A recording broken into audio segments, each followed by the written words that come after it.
And with us, Tommy and his little goofy flute. Look at me, I play my knife. And with us tonight, a avid follower of Megatron, we got resident Darrell as our guest. What's up? Oh no! Oh God! This is why we don't invite him on the show. Man, it's been a long time. This is a long time coming. You know, for the folks who haven't been around for a little bit, Darrell will be the host of the Loop Rose podcast. It might be a little bit of time since we've last had an episode of anything Loop Rose related, but that's because Darrell's a busy man. Darrell's focusing on family. He's focusing on his business. He's focusing on his reselling trash, and he is here with us tonight, podcasting for the first time in a while. How you doing, Darrell? I'm good. I'm glad we could finally work this out. Tricky has been messaging me daily, just making sure. I was like, "You good? You good? You still good? Please don't screw me on this one." And it's good to be here. It's been a wild freaking day. So there was actually a part of the day where I was like, I don't know if this is going to happen, but I didn't let Tricky know because I wasn't trying to make him sweat. So we made it. We're here. And I'm excited to talk shop with you guys. It's been a while, so I'm a little on the rusty side. What's funny? Go ahead, Alex. What's funny is Tricky wants to sit here and like hit up Darrell every second of the day, like Darrell's unreliable. When we will, at a lot of times, I can't even count the times, receive a message the day of or the day before recording. Hey guys, I'm not going to be there. Matt, take over. Like, I've had a lot going on in my life the last couple weeks, Alex. And the last couple years. Dang, son. Speaking of your rebuild, Darrell, how those sorting through all those boxes going through?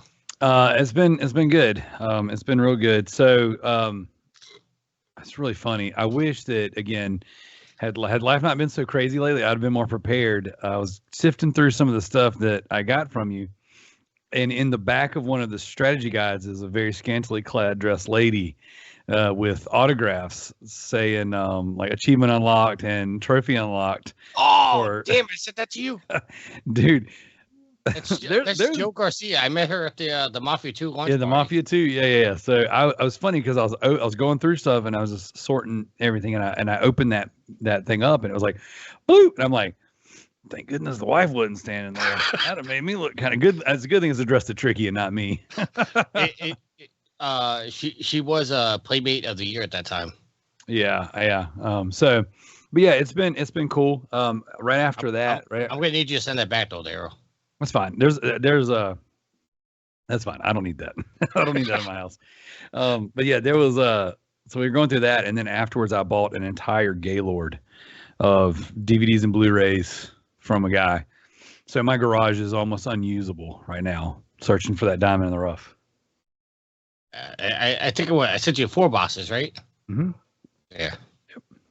Well, coming from the chat, Gaz is in chat and says, "Great to see Darrell back on the podcast." That's my boy.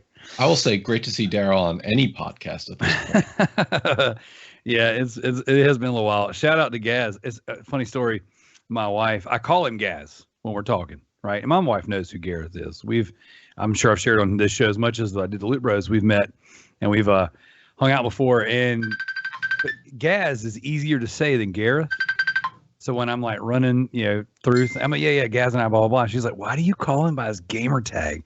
You're a loser. That's so lame. Like, see, this is Gaz where sounds cool. This is where I have to disagree with your wife, because all of my gamer friends online know me as Ender. Yeah. And even V calls me Ender. And I was out at my one friend in Ohio's, and he was introducing me to his parents. They were just getting married, and this was the first time I'm meeting his family. And they brought me up and went to introduce me and said, "Hi, my name's Matt." And he goes, "No, you're not. You're Ender. Shut up." Do you guys remember Frosty that used to be on my podcast? Yeah. Yeah.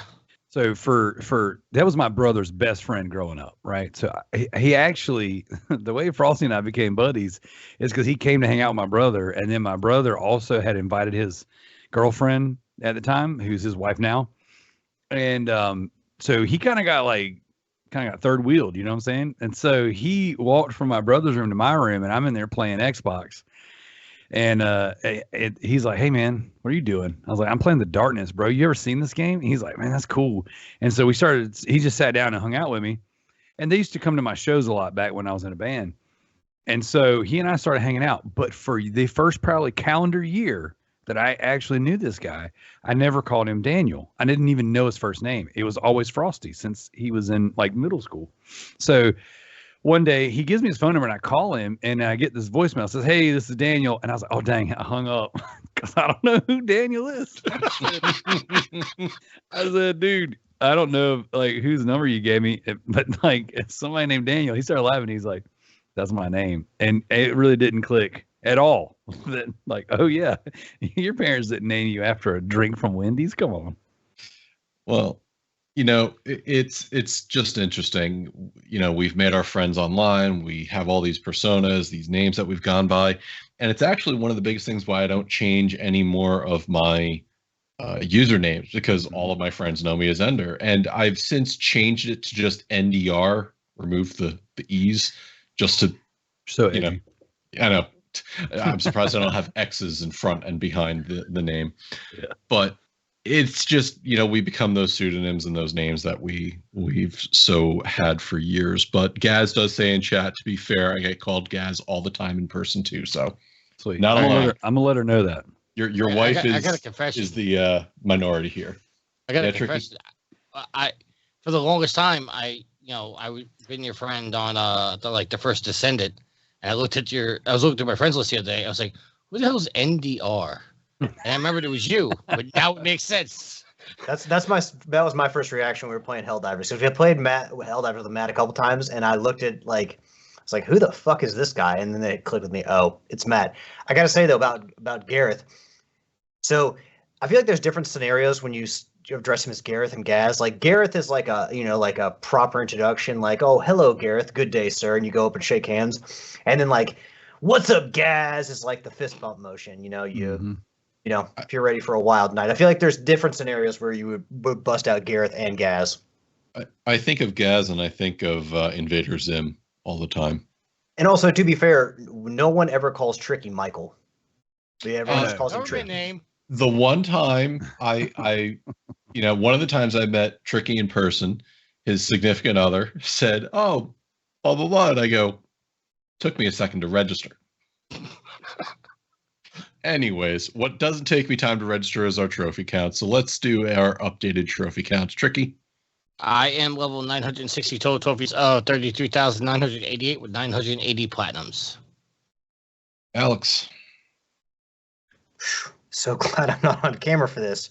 I am level 515, a total trophy count of 10,387 with a platinum count of 185 and 184 games. New platinum for me, which you might have caught on to the way I came in riding on my Triceratops Zord into the show. All right, yield. 523 with a trophy count of 10761 and a platinum count of 205. I am holding it strong at level 221 with 1,328 trophies and 0 platinums, but the newest achievement I did earn playing Silent Hill 2 today, Alone Again, survived the chase in Brookhaven Hospital. Sid is level 120, 340 trophies, 4 platinums, and Darrell, you have yours up? I am a level 746, total trophy count of 20,876 with a platinum count of 451. And it is possible that could be 452 before the end of the show. Darrell, you remember back in the day when you actually challenge me in platinums? I gave up on the spam, dude. Yeah. I'm having a spam-free diet here. Yeah. Listen, you spam just like I spammed with that pirate game. That's a quality game, though. No one needs to know. Hey, dude. So I was at this little game con yesterday, setting up selling, and this dude that beside me had like a MacBook keyboard for sale in the middle of all his game stuff, and I know he's a bit of a trophy hunter too. So I said, "Hey, man, you might not want to sell that." He's like, "Why?" And I told him the whole story about how that game you can't get into the dev mode with just any random keyboard. I tried 3 keyboards before I got in, and I had to use my MacBook keyboard to do it. So he, no joke, takes it, puts it aside, goes, I won't sell that till I get my platinum. I was like, yeah. So good. 'Tis the season of giving, especially giving out the trophy advice. There you go. Listen, I that is the first platinum that I actually feel shameful for getting. I felt dirty after getting that one. I didn't think you felt shame, Tricky, when it comes to trophies. That one made me feel dirty. I even had to call Darrell and figure out why I couldn't pop the last 2 trophies. Yeah, that's funny because it's like a little bit of a trick to it. Hey, Tricky, I'm not going to do it in front of everybody. I'm going to message you right now another one that's got a dev menu, and you can get not 1 but 2 platinums. Oh, hit me up with that. Well, y'all know how you get trophies and platinums by playing games, and we could talk about what games we've been playing. And as the guest, Darrell, you have to go first. Oh man. So if I'm being honest, I have really dialed it down from what I've been playing. You mentioned earlier my filthy reselling business, and we've had a good year. So I work during the day doing my mortgage stuff and, serving at church and toting my kids around as an unpaid Uber, coaching multiple sports. And then at night, I really do the filthy reselling stuff. So I've been buying collections and flipping them online and yada, yada. And so this year we did the GTTSC, the big trophy hunting competition that Gaz and Rick and I have done the past couple of years. And I think 3 years ago, MZ was part of it with us. So really since that, I haven't played much. But during that time, I platinumed some pretty respectable games. I platinumed the Teenage Mutant Ninja Turtles arcade Wrath of the Mutants. I did both stacks of that, so PS4 and PS5. I don't know if you guys have played it yet, but it's based off of the 2012 Teenage Mutant Ninja Turtles cartoon, which my kids and I really enjoy together. It's a good mix of traditional turtle stuff, but it's also kind of fun and funny. Prototype 2, Tormented Souls, Jack 2. I know earlier Alex mentioned something about playing some Sly Cooper. I got those kind of queued up. And I've been playing a ton on my portal with the PSP, the classics and stuff like that. So Pursuit Force, I platinum both stacks of that. That's a PSP port.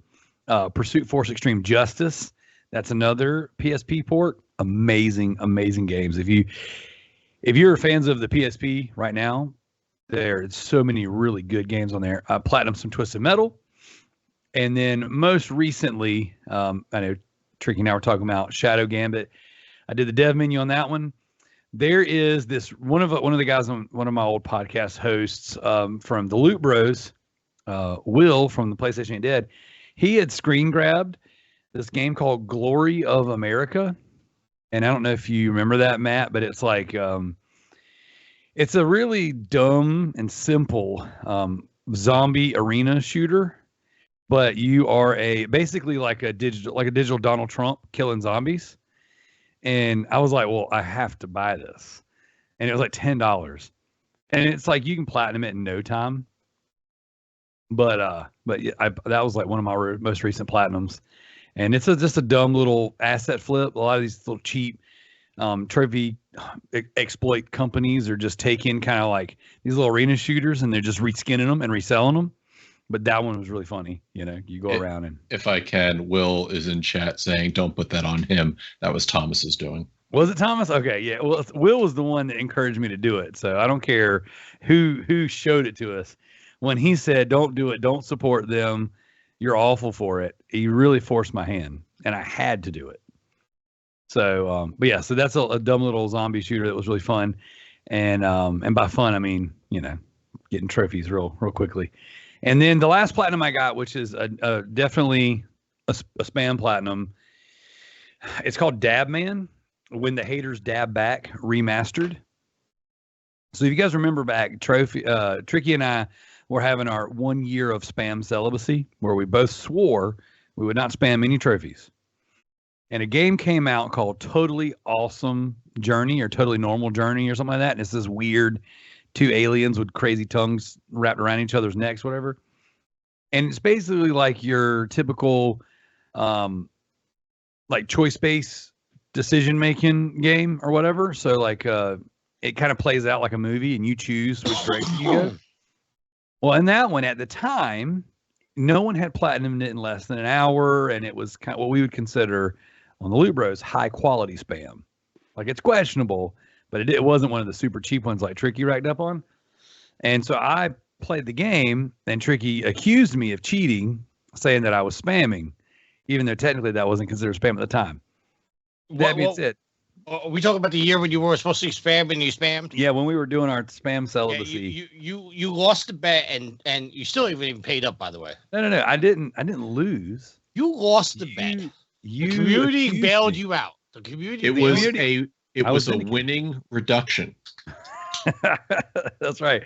The community backed me up on that. I was vindicated. If the glove don't fit, you keep playing your trophy games. So that being said, that same company put out a whole slew of games. Shout out to Jared, friend of both of our shows. he went down the rabbit hole. There's one like called John Fart. There's Dab Man. There's something like I'm in love with your dead grandma. Like they're terrible. They're stupid.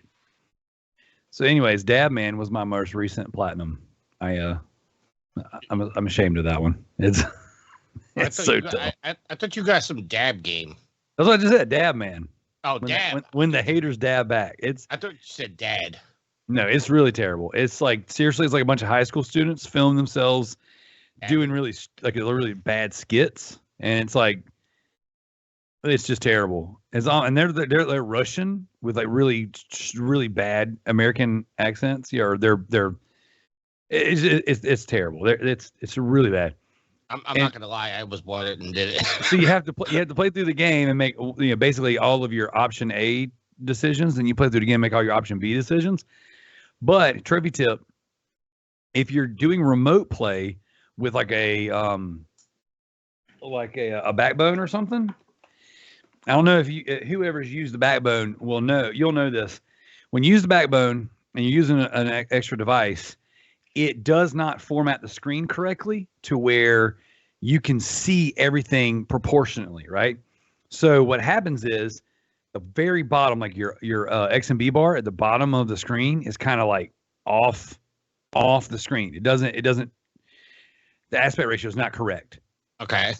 So, so you kind of have to tap on it a little bit to get it to bring up whatever. And of course, when you use the backbone and you remote play, you have to use the touchscreen for functionality.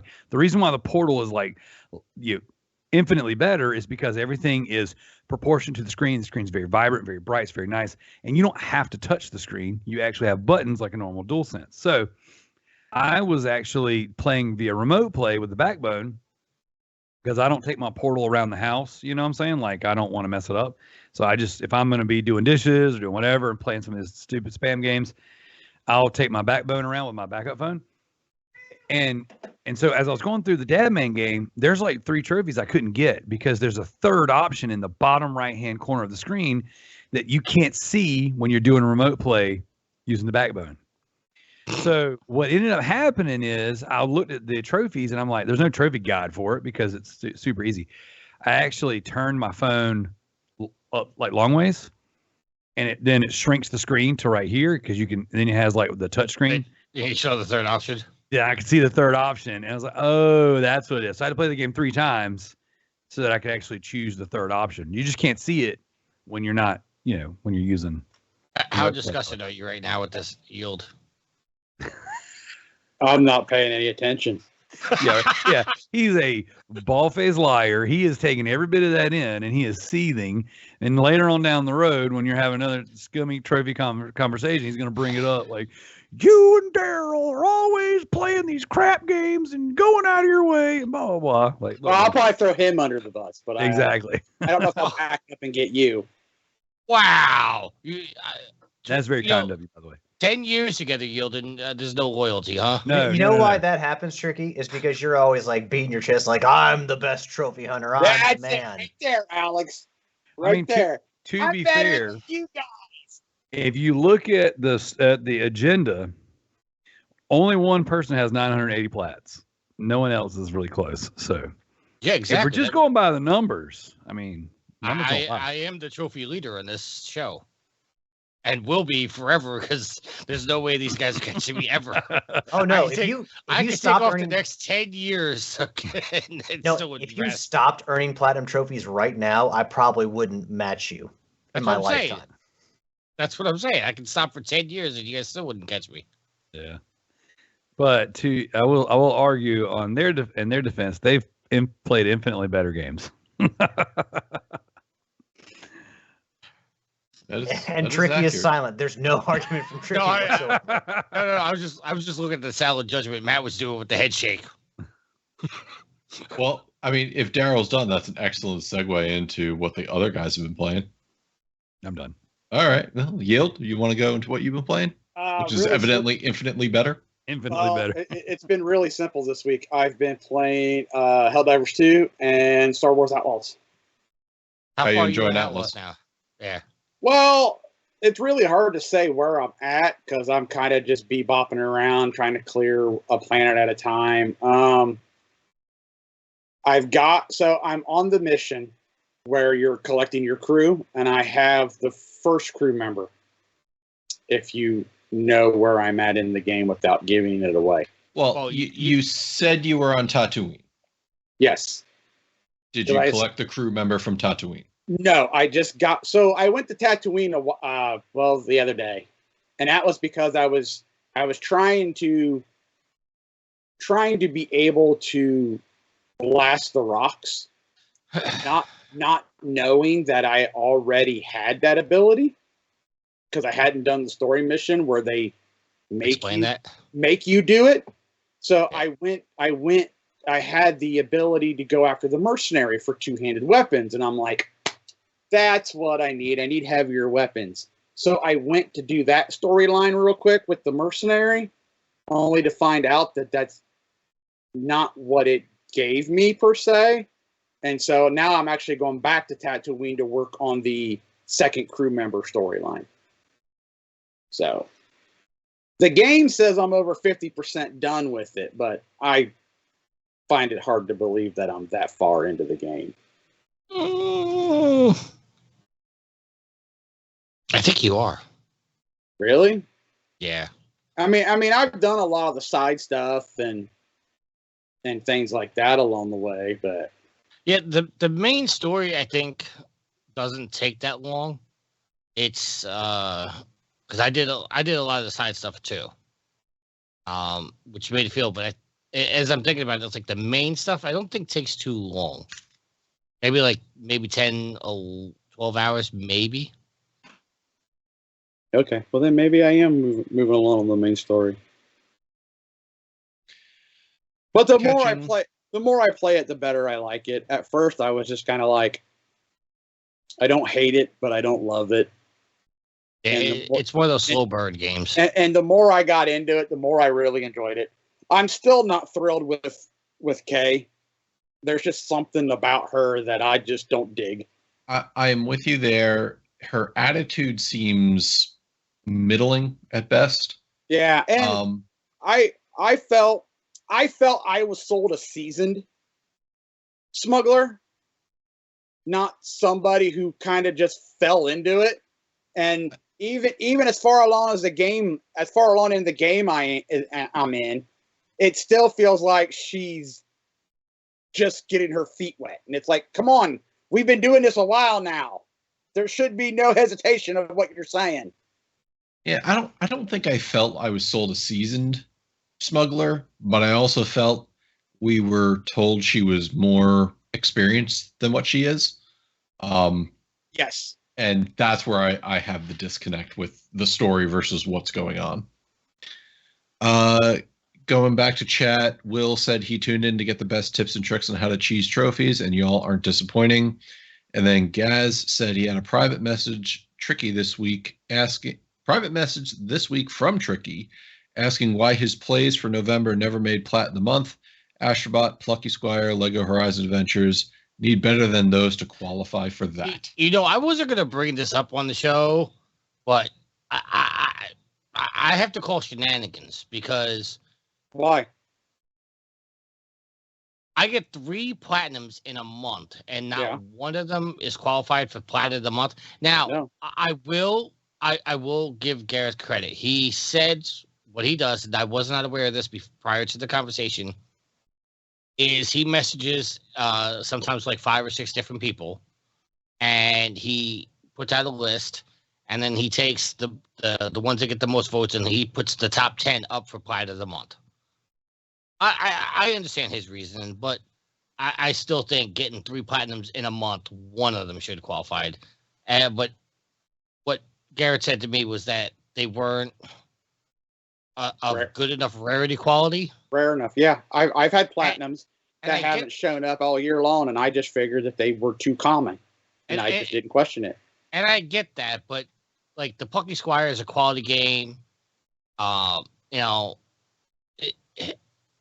think if it's a quality game, it should go up, and it should not matter the rarity of it. But that's the whole point of the game. That's the whole point of the competition. Yes and no. Yeah, that's the whole point.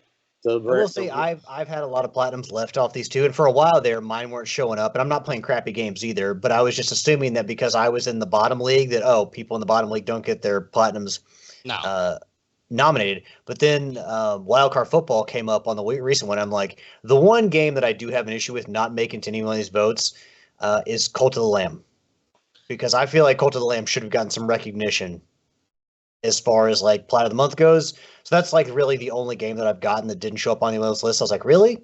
That didn't show up? But again, I'm not running the competition, so it's not my call. But I mean, I get his reason, and like I was just really breaking his balls about it. But yeah, I just think that, I got 3 platinums in a month and not one of them showed up. But then there was a couple people that had 2 nominations for Plat of the Month. I was like, I get it, but I don't know.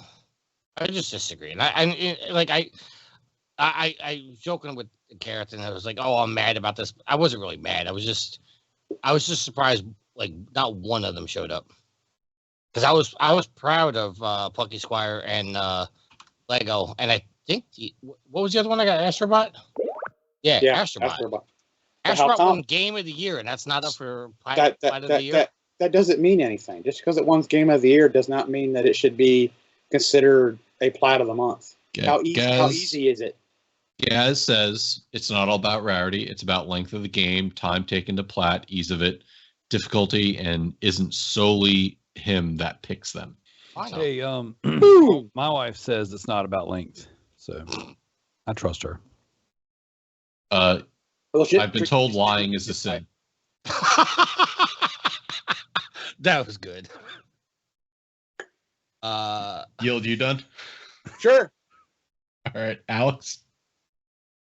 So I played some Helldivers 2 with Yield on Thursday night. I played a little bit of Rocket League last night with the randos and had, decent amount of success for playing with random people. Lastly, and most importantly, actually no, not lastly, I've been playing a couple more other games, but I got my Platinum Trophy in Mighty Morphin Power Rangers Rita's Rewind, beat the game on hard, and also beat the game on headache difficulty, which is the difficulty that you get 0 continues for. So, so you have to play the game at least twice because you have to beat hard difficulty to unlock headache difficulty. And I don't know how much attention anyone's been paying to Rita's Rewind, but there were some complaints from the community. It got very mixed reaction when it came out. And Digital Eclipse took in a lot of the criticisms and actually released a week 1 patch that fixed a lot of issues. They improved the movement. They sped up the movement speed of the Power Rangers, which some people had an issue with the combat speed. They also tinkered with the damage output for some of the enemies and some of the harder levels on like the easier difficulties. They allowed you to change up your ranger. You couldn't just change up your ranger on the fly. You had to go back out to the main menu and then go back into the game into your save file. Now you can go into the youth bar, the juice bar, and change your ranger in game through there. They've also made a few other changes. They fixed some bugs like with save file issues and stuff like that. So it's a pretty big update that does make the game better. Unfortunately, the game itself still has a lot of issues just at the very base of it that they can't really fix without releasing more content. But like Ernie's Juice Bar, it's nice that its location in the game, but it's very surface level nostalgia because basically you go into the juice bar, which is kind of your place to hang out when you're not on the world map picking a level, and all you can do is talk to people in there, and really all the people say the same thing. So you can talk to Ernie, you can talk to Bulk and Skull, but they don't really have a lot to say. And then there's 3 arcade games, like it's an Atari game, so there are 3 Atari style arcade games up in the corner that you can play, and you got to set the high score for them for a trophy. But after you play them once, you're not going to play them again because they're not really that great. So the juice bar is it's nice nostalgia, and I understand why they felt like they needed to put in the game, but there's just nothing to do there really. So it's kind of like pointless addition when you think about it. And again, the game, one of the big complaints about the game is that the Rangers are basically a palette swap of each other. They all play the same. There's also, I talked about how they need more levels. 3 of the levels are the run and gun segments with the Zords and the Megazord. The 2 other levels are, and this is of the 15 levels, 2 other levels are basically shoot 'em up sections where you're on a motorbike, but those last under 3 minutes, so they're kind of just throwaway levels in a way. They're really short and really easy. So they need more content for the game. They also need to. I mean, the Megazord fights are really watered down. Like, I don't really think you can lose once you get to the Megazord fight because I've been hit a bunch of times just learning the mechanics, and I never got to continue. So it's the Megazords fights again. They may have improved the Zord fights, the Zord section slightly, where it's a run and gun shoot 'em up, but they're really still too long, and they need to find a better way to represent the Megazord. I get it.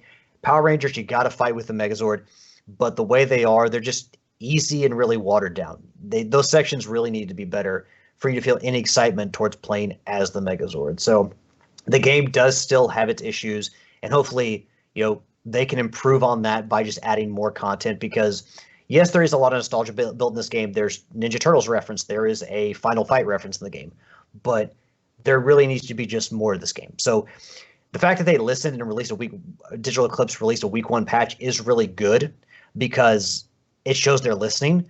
Hopefully we can get extra content on top of what we've already gotten because I do feel like adding more levels would be a lot better, would help elongate the game or bring people back to the game. And, more nostalgia is really only going to help this game. But yeah, I mean, there's the game, the fighting system is better, but the levels that weren't a lot of fun before still aren't a ton of fun. And that being the main issues being with the Zords and the Megazord. So I don't know. I'm glad Digital Eclipse listened, but my opinion hasn't completely changed on the game. So glad to get the Platinum Trophy. And I got to give Tricky credit. I told him the other day, I'm like, hey, Tricky, here's a trophy tip. The Mighty Morphin Power Rangers Platinum is a 3-point-something% ultra rare. And Tricky's like, yeah, that's going to go up, though. And I'm like, what are you talking about? Like, it doesn't take long to beat the game. I didn't, blast my way through the game. Surely, whoever's going to get the Platinum's already gotten it. Because I figured most people would play it, and because of mixed reviews, a lot of people would be like, oh, I don't like this too much. I'm not going to go through the harsh difficulties. Well, the rarity is now a 9% very rare, but I mean, I was hoping it would stay down, but Tricky's right. It's rising. So not a hard Platinum Trophy. Even the headache difficulty where you get 0 continues, you get 3 lives per continue. So as long as you don't lose those 3 lives in a level, you get the 3 lives back when you start the next level, and you can always upload your save file to the cloud. If you're going to lose that last life on a continue, you can always quit out and restart a stage. Like it's not super difficult to get this Platinum Trophy, but good they're listening. But again, the game still has its issues.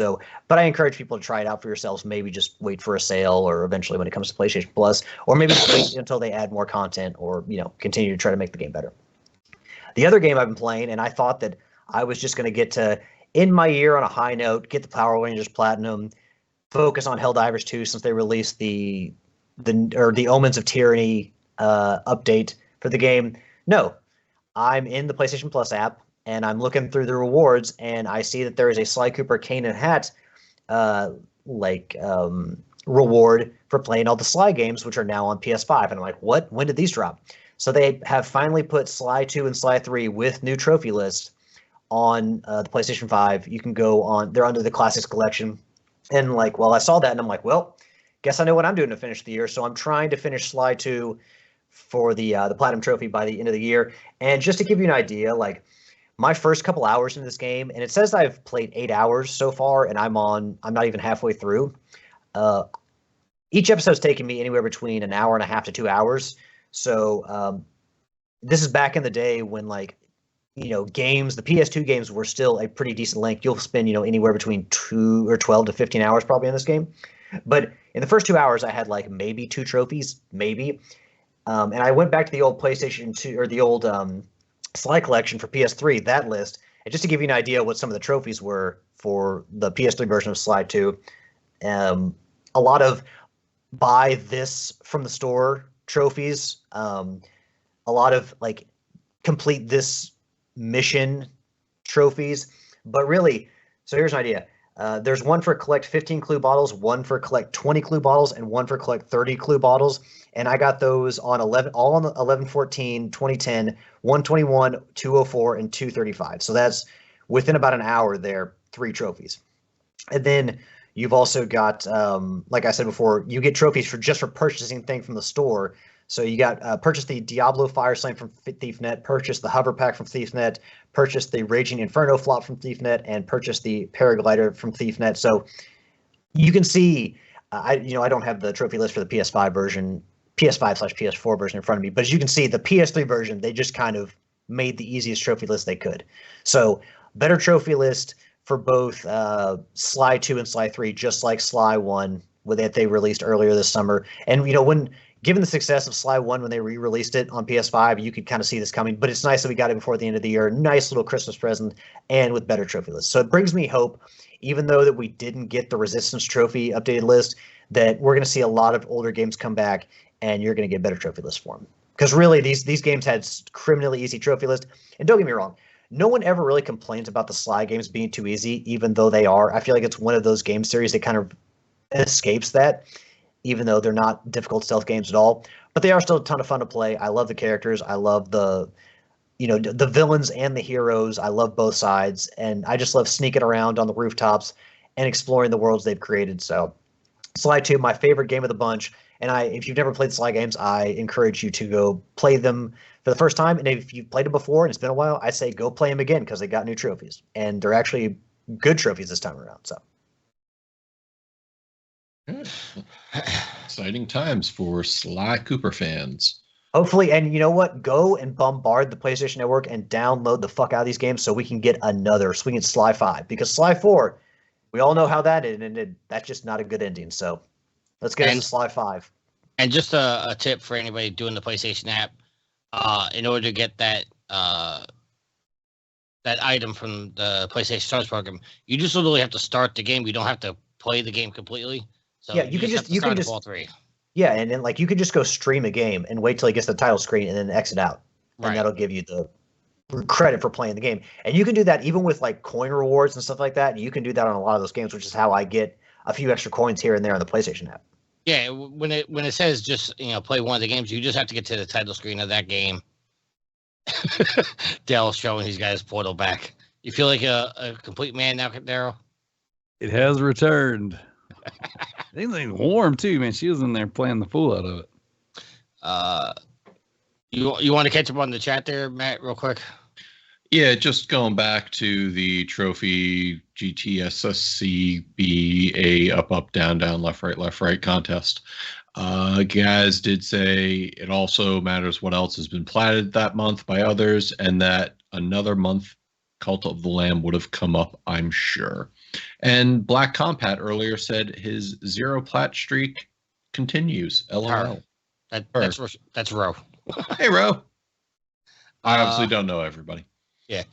And then your V popped into the chat. I didn't know if you wanted to ask that one on air and answer it out live or my daughter. Listen, my daughter won't be my friend on Steam, and V finds that a little trouble in that my daughter won't be my friend on Steam.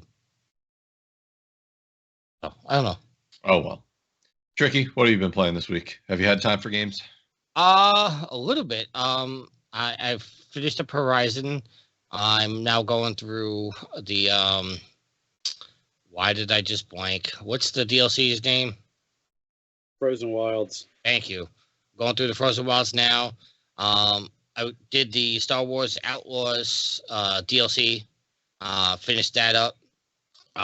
Played through the winter level on Astrobot. I still have one of the DLC robots to get, but I'm going to take some time off of that game because in order to get that bot, it's one of the more annoying things. It's the one with the monkey arms where you have to turn your controller left and right to extend your arm, and I just can't do that fast enough. You were saying you didn't like that gameplay. Yeah. I did good. It's not about getting good. I can do it. I can't do it fast enough to be an arbitrary time. I got the platinum in Shadow Gambit, the Cursed Crew. That's a quality game, as Darrell said. High quality. Very beautiful art style.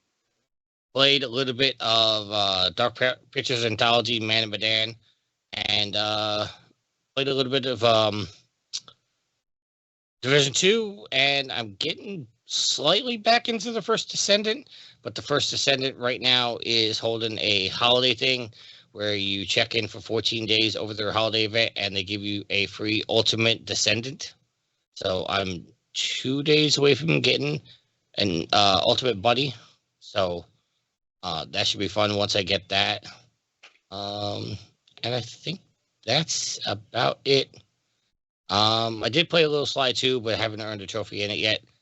But I was just doing that more or less to test out the portal here, because the internet's not exactly the strongest here. So I can't hardwire my PS5.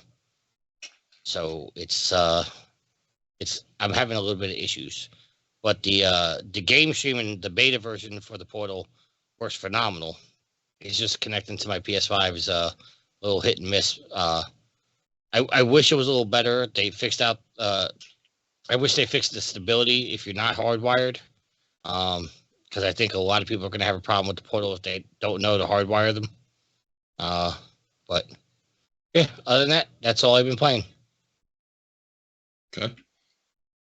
For me, I've been splitting time between my PC and my Switch. For the Switch, I did more Paper Mario 1,000 Year Door remake, just making more progress in there. Again, I've made it to the 3rd area, so I'm going after the 3rd star at the moment and finding more fun in that game. I also went and spent some time over at our gaming gal Kalai's house with her cousin and Jim, and we did some Super Mario Party Jamboree local multiplayer. I have never seen somebody, and by that somebody meaning Kalai's cousin, get so many stars in a single game.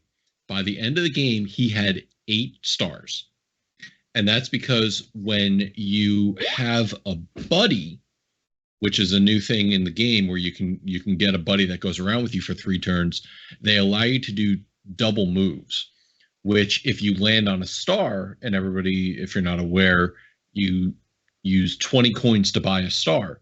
If you have 40 coins, they allow you to buy 2 stars. So it's not like you're getting one for free, but it allows you to get 2 stars for the space of 1. He got 4 stars in a single turn because the star, after he bought it, jumped like 3 spaces ahead and he wasn't done moving.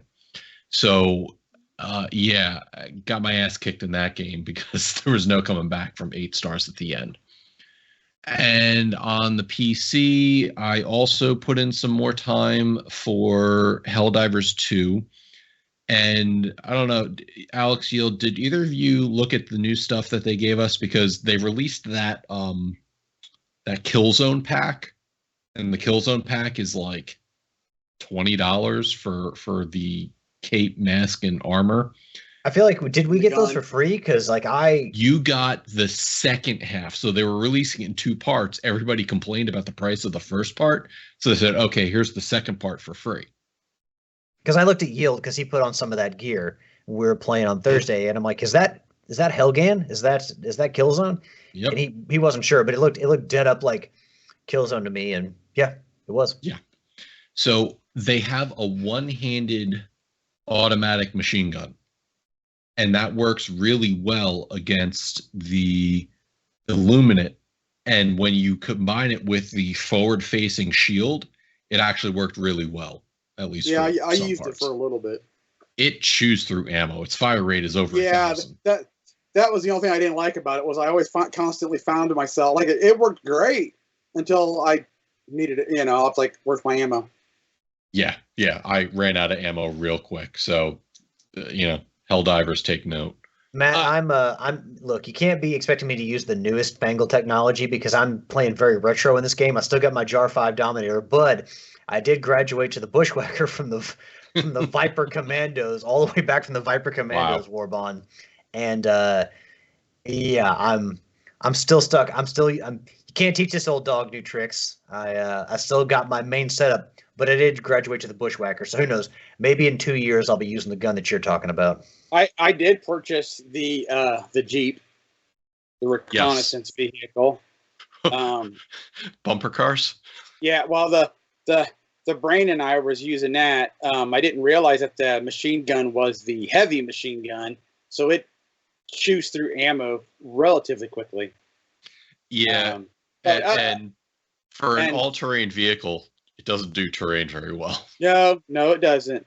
And I also purchased the armored resupply pods, and those work out. Those come in handy. So I forgot I played a little bit of Helldivers. I jumped in to try to fight the Illuminates. Is it me, or is it like the difficulty spiked up with them? Well, yeah, that's supposed to be. They're the hardest ones.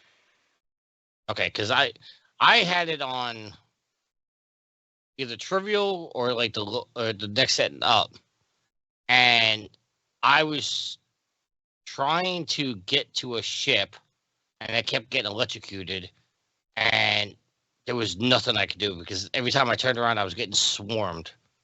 Well, you're getting electrocuted because they have a Tesla coil around their spaceships, so you got to take out the Tesla coil. Well, no, that's what I'm saying. Is I couldn't even get in a position to do that because I kept getting swarmed. I was like, this difficulty definitely ramped up. Yeah, you have to play with a decently coordinated team because the voteless will swarm you, allowing the elites to pick you out from afar. So it's difficult. Or have a good set of stratagems. The HE barrage works wonders. All right. Maybe I'll jump in with a game with you guys one night and do something. I saw Alice was playing the other night. I didn't see the message until it was too late. Also, and this is going to be a rant. I've been playing Yakuza Like a Dragon. And I've enjoyed some of the other Yakuza games. I really haven't gotten into this. This one is a RPG version of the Yakuza series. And it spoke to me because I wanted to be able to play something on the Steam Deck, a little more low-key, a little more slow-paced. I've spent 3 hours in the game. And 2 hours and 30 minutes of that have been cutscenes. I am flabbergasted. Sure, Hideo Kojima didn't direct this game. It would give Hideo a run for his money on these cutscenes because the only thing that doesn't match up is it goes through like a half-hour cutscene. You start playing, you do a fight, which takes all of a minute, and then it goes into another cutscene for 30 minutes. I'm like, you motherfuckers. Not to cut you off, but back when I think it was Persona 4 Golden came out on the Vita, like everybody was loving that game.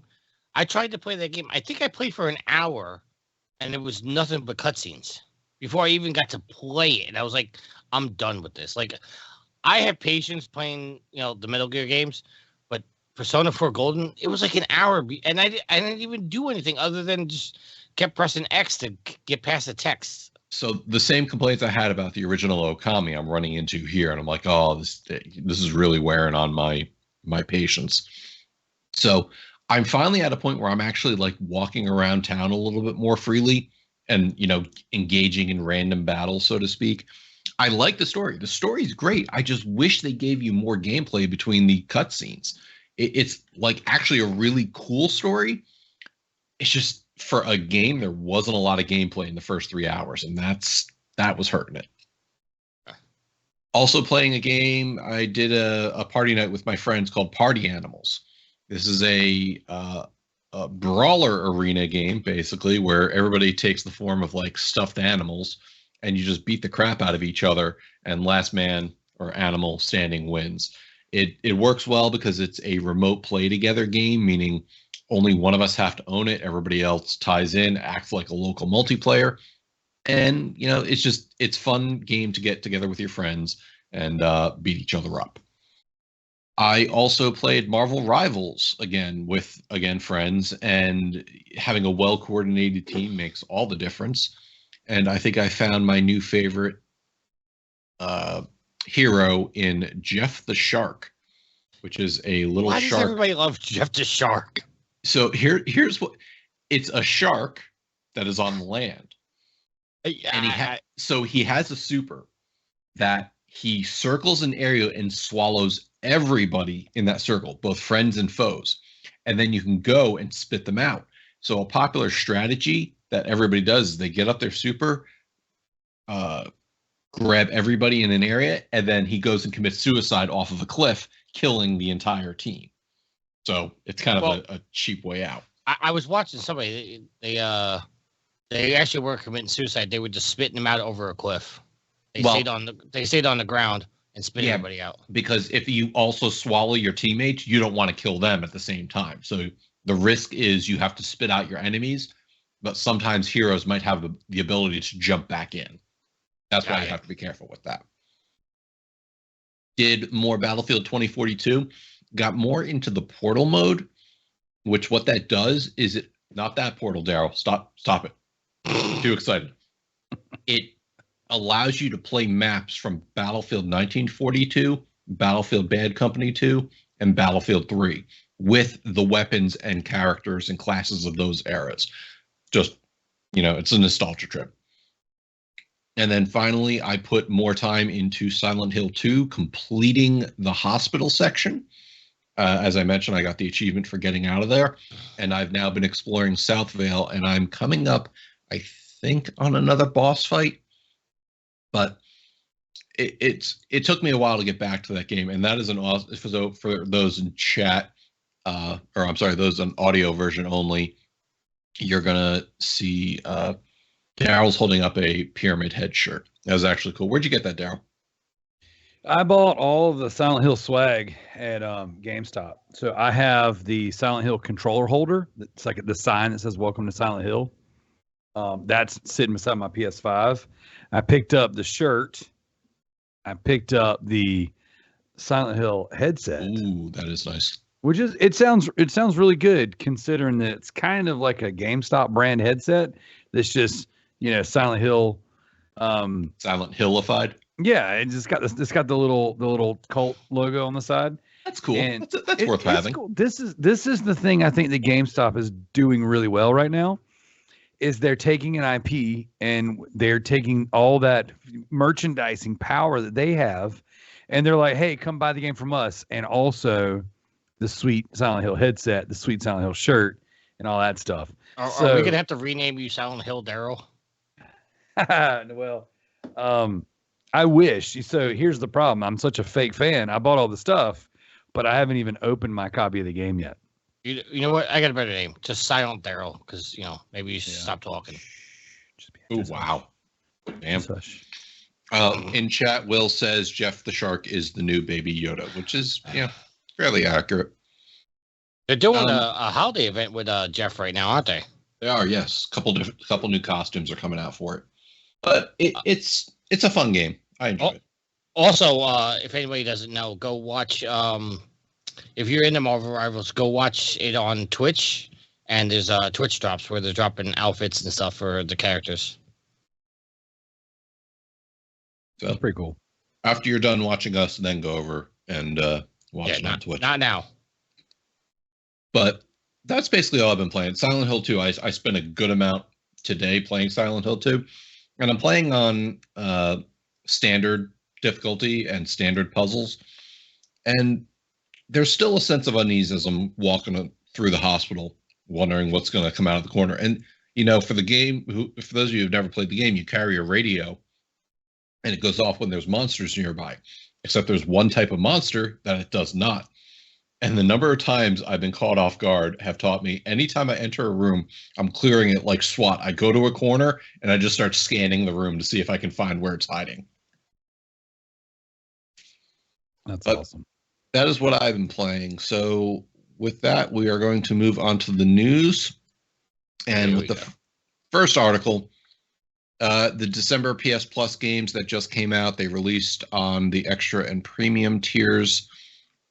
They are Sonic Frontiers, Forspoken, Rabid Party of Legends, World Rally Championship Generations, Fist Forged in Shadow Torch. That is a weird name.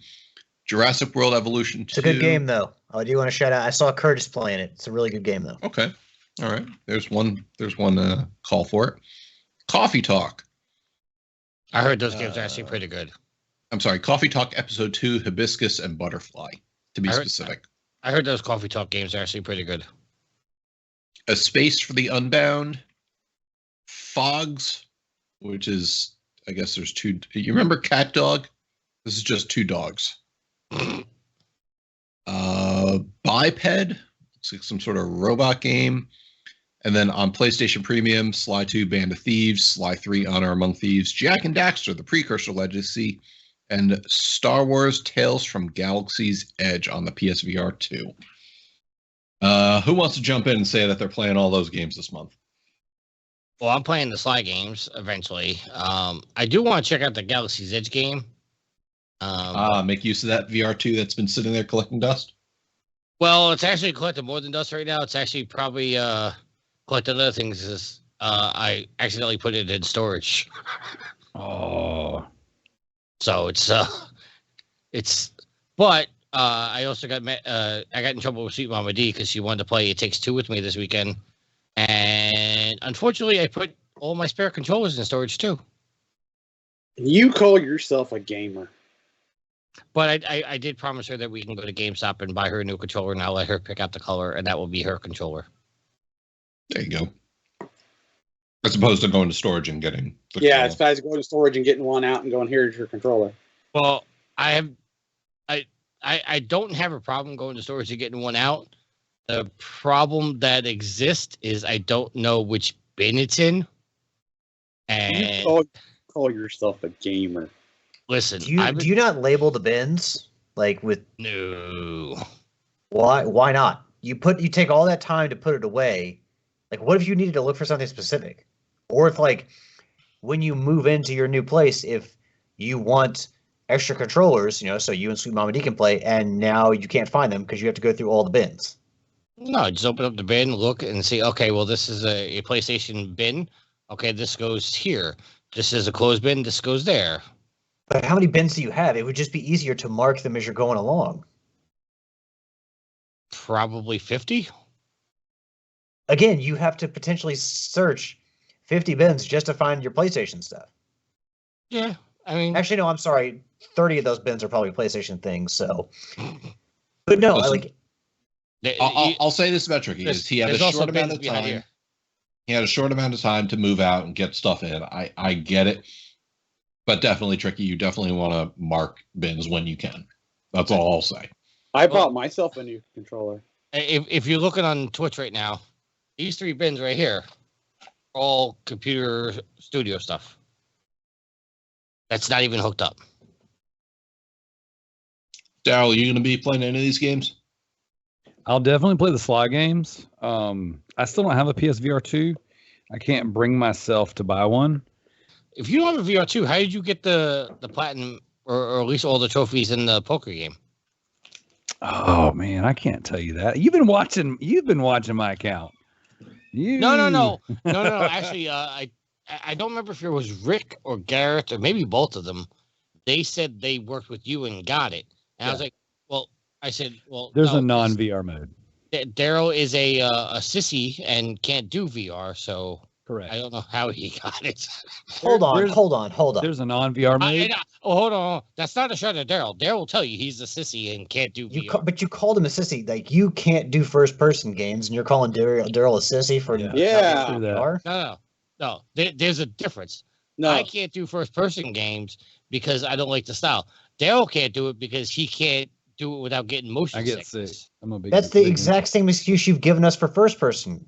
No, I don't get sick playing first person. I said I don't like playing first person because I can't control it properly. Let the record show that Tricky has absolutely said that to me in the past. I've never told you. The thing is, I'm a sissy. He just sucks. That's fair. I've never told you first person made me sick. I was trying to dig something out to show you. Give me 1 second. I'm going to play a lot of those games to answer your question, but I got something else to show you. Yeah. Yield, you played any of these games? No, I don't. I'm not a member of the premium service. He doesn't have access to them.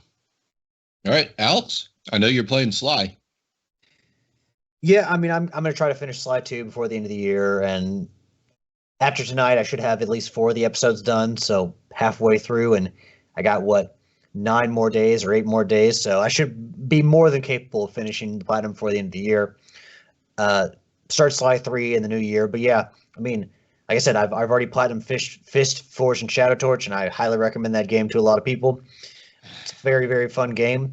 And yeah, there's nothing. I beat Jack and Daxter, the Precursor Legacy, earlier this year. I actually got the platinum trophy in that, so no need to go back and play that right away. So yeah, just really the Sly games. But I do feel like this month, especially with It Takes Two being on the PlayStation Plus, the game catalog or the free games, I feel like that it's been a pretty good month for PlayStation. Of course.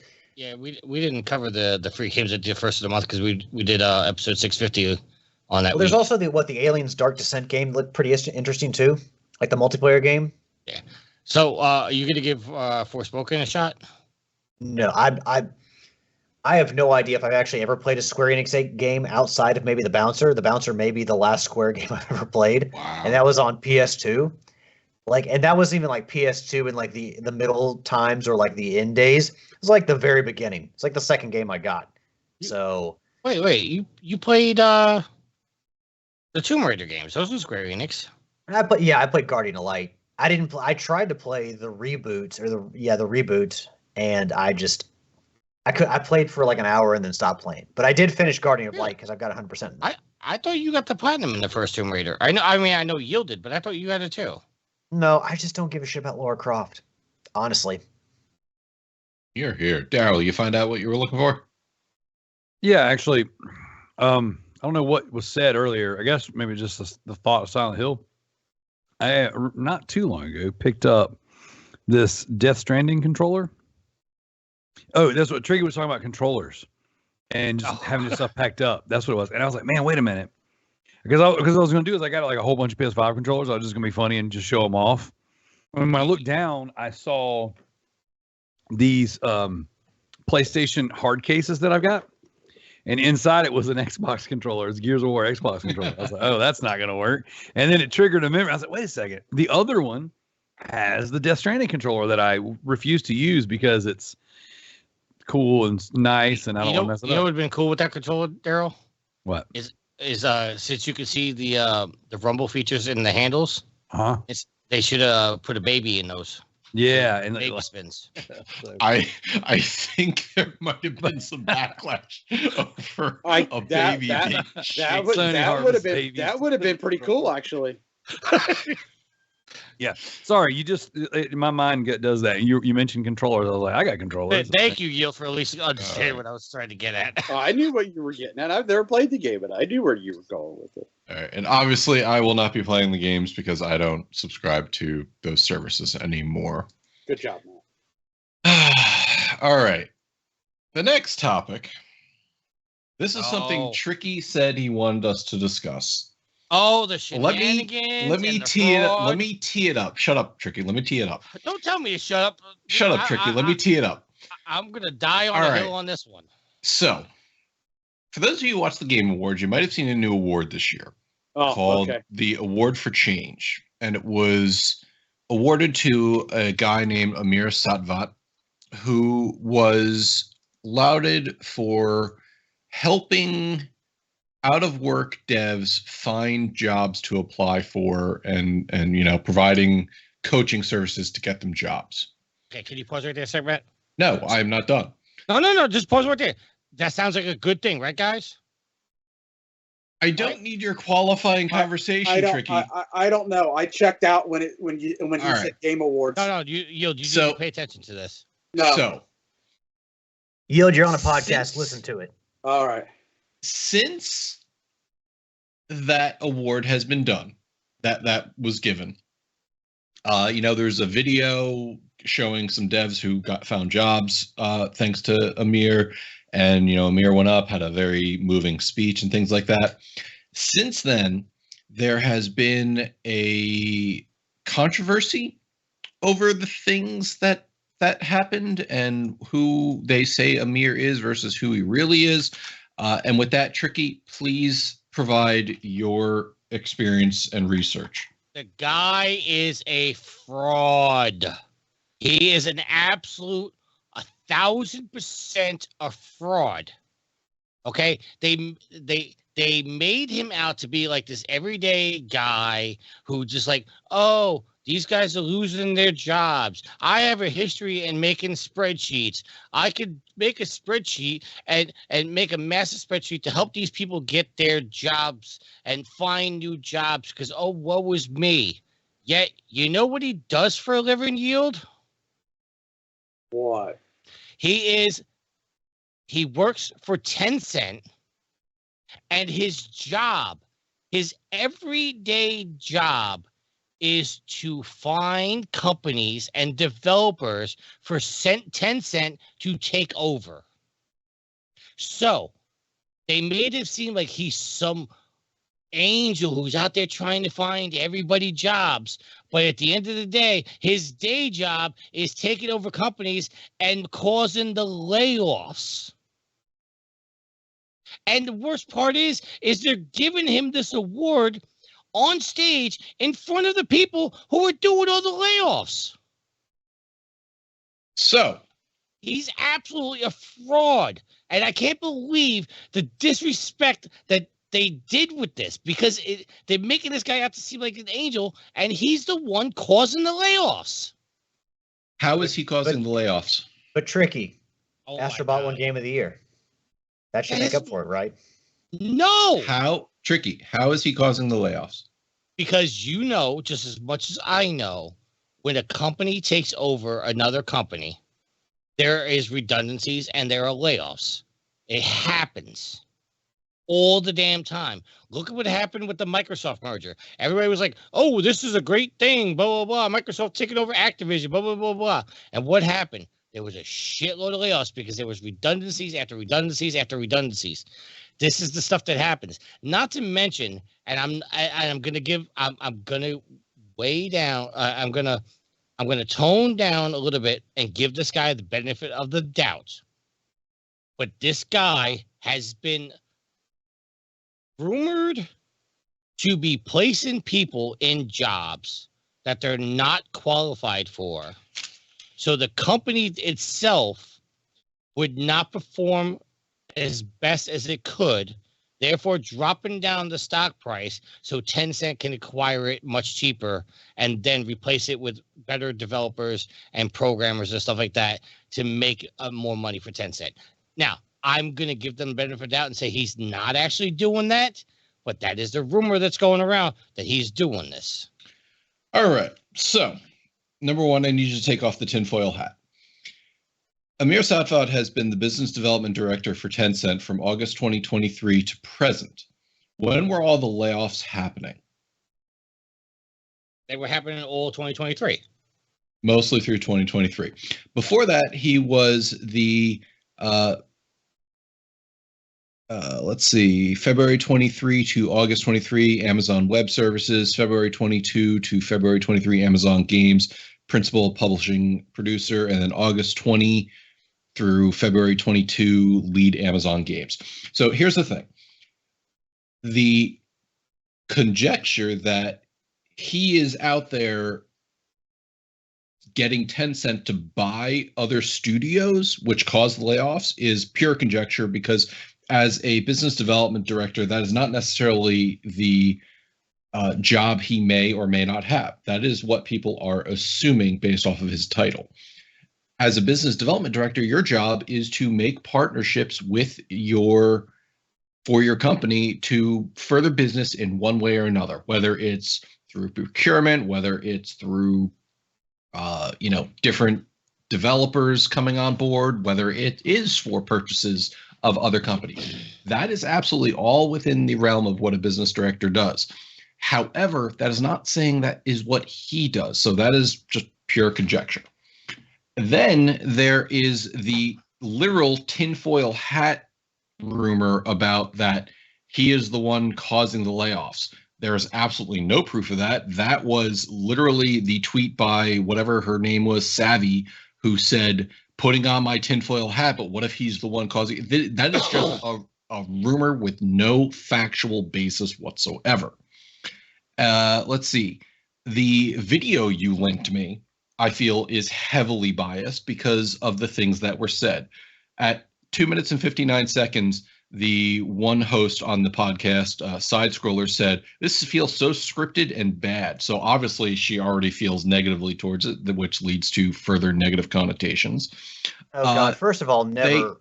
Those people are idiots. Never ever reference side scrollers on this fucking podcast. Okay, hold on. Let me clarify one point here for a second.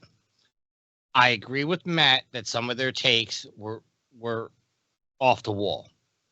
I linked him that video because of the evidence they were bringing forth, which was a majority of it. Hold on, Matt, because I'm going to give you a chance. A majority of it was a tweet by somebody by the name of Moriarty. I'm going to get into that. Okay. The other problem. I'm sorry. 1 second. I was going on the facts of what they were presenting. I did not link that for opinion saying I agree with them. I was just saying this is the proof that's coming out. This is the evidence coming out showing that this guy is not what they portrayed him to be. So let's take it on the facts of what were presented, because then they presented another savvy tweet that said they're presenting Amir as someone who was laid off. Never during any of the presentation did they present Amir as somebody who was laid off and therefore felt the ramifications of what others felt, which is why he wanted to help them. No, that was never the thing. During the entire presentation, not once did they say Amir was laid off. In this presentation, in the presentation of the Game Awards, which is factually up there, he just said, this is something that I can do, I can help with. Let's see. You brought up the concept about people being fit for jobs, which is something the side scroller said that, how do we know that these people weren't let go because they weren't fit for a job? Therefore, if they were let go, they obviously aren't fit for a job, which is obviously not why everybody gets let go from a company. Many people can get let go during layoffs because of first in, last out. There could be layoffs, and I'm not saying that people aren't let go because they aren't fit, because absolutely we do know that when mass layoffs happen, people are let go that are the underperformers, that are rating 2s or 1s. However, these people are applying for jobs and getting jobs. Amir isn't going to the companies that they're applying for and saying, you should hire these people. That is not what he's doing. He is literally putting together a spreadsheet, a common area for people to go to put in their information to find and apply for jobs. So to say that people that are not fit for jobs is going in are getting these jobs is, again, conjecture and possibly defamation in some cases. Another savvy, So let me jump in real quick before you get too far down the rabbit hole. So I am very removed from a lot of this stuff, but there is. I'm gonna ask a question. Don't you guys think it's weird that one of the biggest sponsors of the Game Awards being given an award? One of their guys has been given an award for being the good guy in the industry. I'll say this. More and more start to occupy more time on the screen. I'll say this, Darrell. More and more developers. This is actually right up your alley. You'll like this. What happened last year with the Game Awards? What did everybody complain about? That they didn't address the layoffs. So what is the award this year? And I agree with you all. What is the award this year? It's a token gesture. Yes. To pander to the crowd. Yes. That being said, all that being equal, the thing is, this guy still did a thing. He still did a thing that helped people find. Did he though? He did. Did he though? Yes, he did. I don't buy it. I think it's all bullcrap. I think that, again, over the past 3 to 5 years, Tencent has been buying more and more time on the screen. If you look, what was it, 2 years ago? Like half of the ads were at Level Infinite. Hey guys, who is Level Infinite? It's Tencent. So I think it's bullcrap. From chat, they're constantly buying from chat, and they're controlling it. And it's like, oh, wait a second. I think I do agree with you that like you're never ever going to prove that there's any connection between the types of people being laid off and the types of people being hired in certain places and then the performance of their games. I do think it's a lot of coincidence that a lot of that stuff does seem to be taking place. So Hold on. I got something for you, Dal. First and foremost, from chat, Ro comes in and says the resource network that Amir has cultivated is real and valuable to the industry folks that have been impacted since 2022. Okay. Leaving that there. Hold on. No, not done. Go ahead. Then at 14 minutes and 20 seconds, Blobs, the other person from Side Scrollers, literally said, "I'm really good at making spreadsheets. Give me money." Well, Blobs, why the fuck didn't you go out there and make a spreadsheet to help people? Because she's not working for Tencent. That's why. But what I'm saying is all these people who, and including the tweets by Moriarty went out there and made a whole list of tweets complaining about the entire thing of what happened. Here's the thing. Everybody's complaining, oh, he made a spreadsheet. Good on you. Okay, what were you all doing? Well, first of all, the reason that Blabs wasn't making spreadsheets because no one takes anyone from Side Scrollers seriously. I actually like a lot of the things that they say, and I agree with a lot of things they say. So to Okay, dismiss them like that, this was a bad take video. I don't think everything they say is valid and correct, but I do think they and many others like them have been raising this flag of like, hey guys, why are we letting Tencent just kind of slide in here and dominate everything? Like, are we not concerned at all? You know, as an industry, we mope and complain and whine and cry about big business gobbling people up and how acquisitions are bad until it's good for the side we're pulling for. And it's like, dude, Game Awards specifically is being dominated by Tencent. And it's like, hey guys, here's this award here's the good guy award. And oh, by the way, the good guy works for Tencent. And like, which what? Like, I totally get. And what I don't understand is why like people like you specifically are like, here's my notepad of why Side Scroll got bad takes and why this is okay. Like my biggest problem. That's weird. I think it's completely inappropriate. By the way, I want to say that I stand by everything I said about Side Scrollers. Fuck that podcast. my biggest thing about this whole thing is when you were watching the awards, they portrayed him as some just regular Joe who just wanted to do a good thing for the industry. Yeah.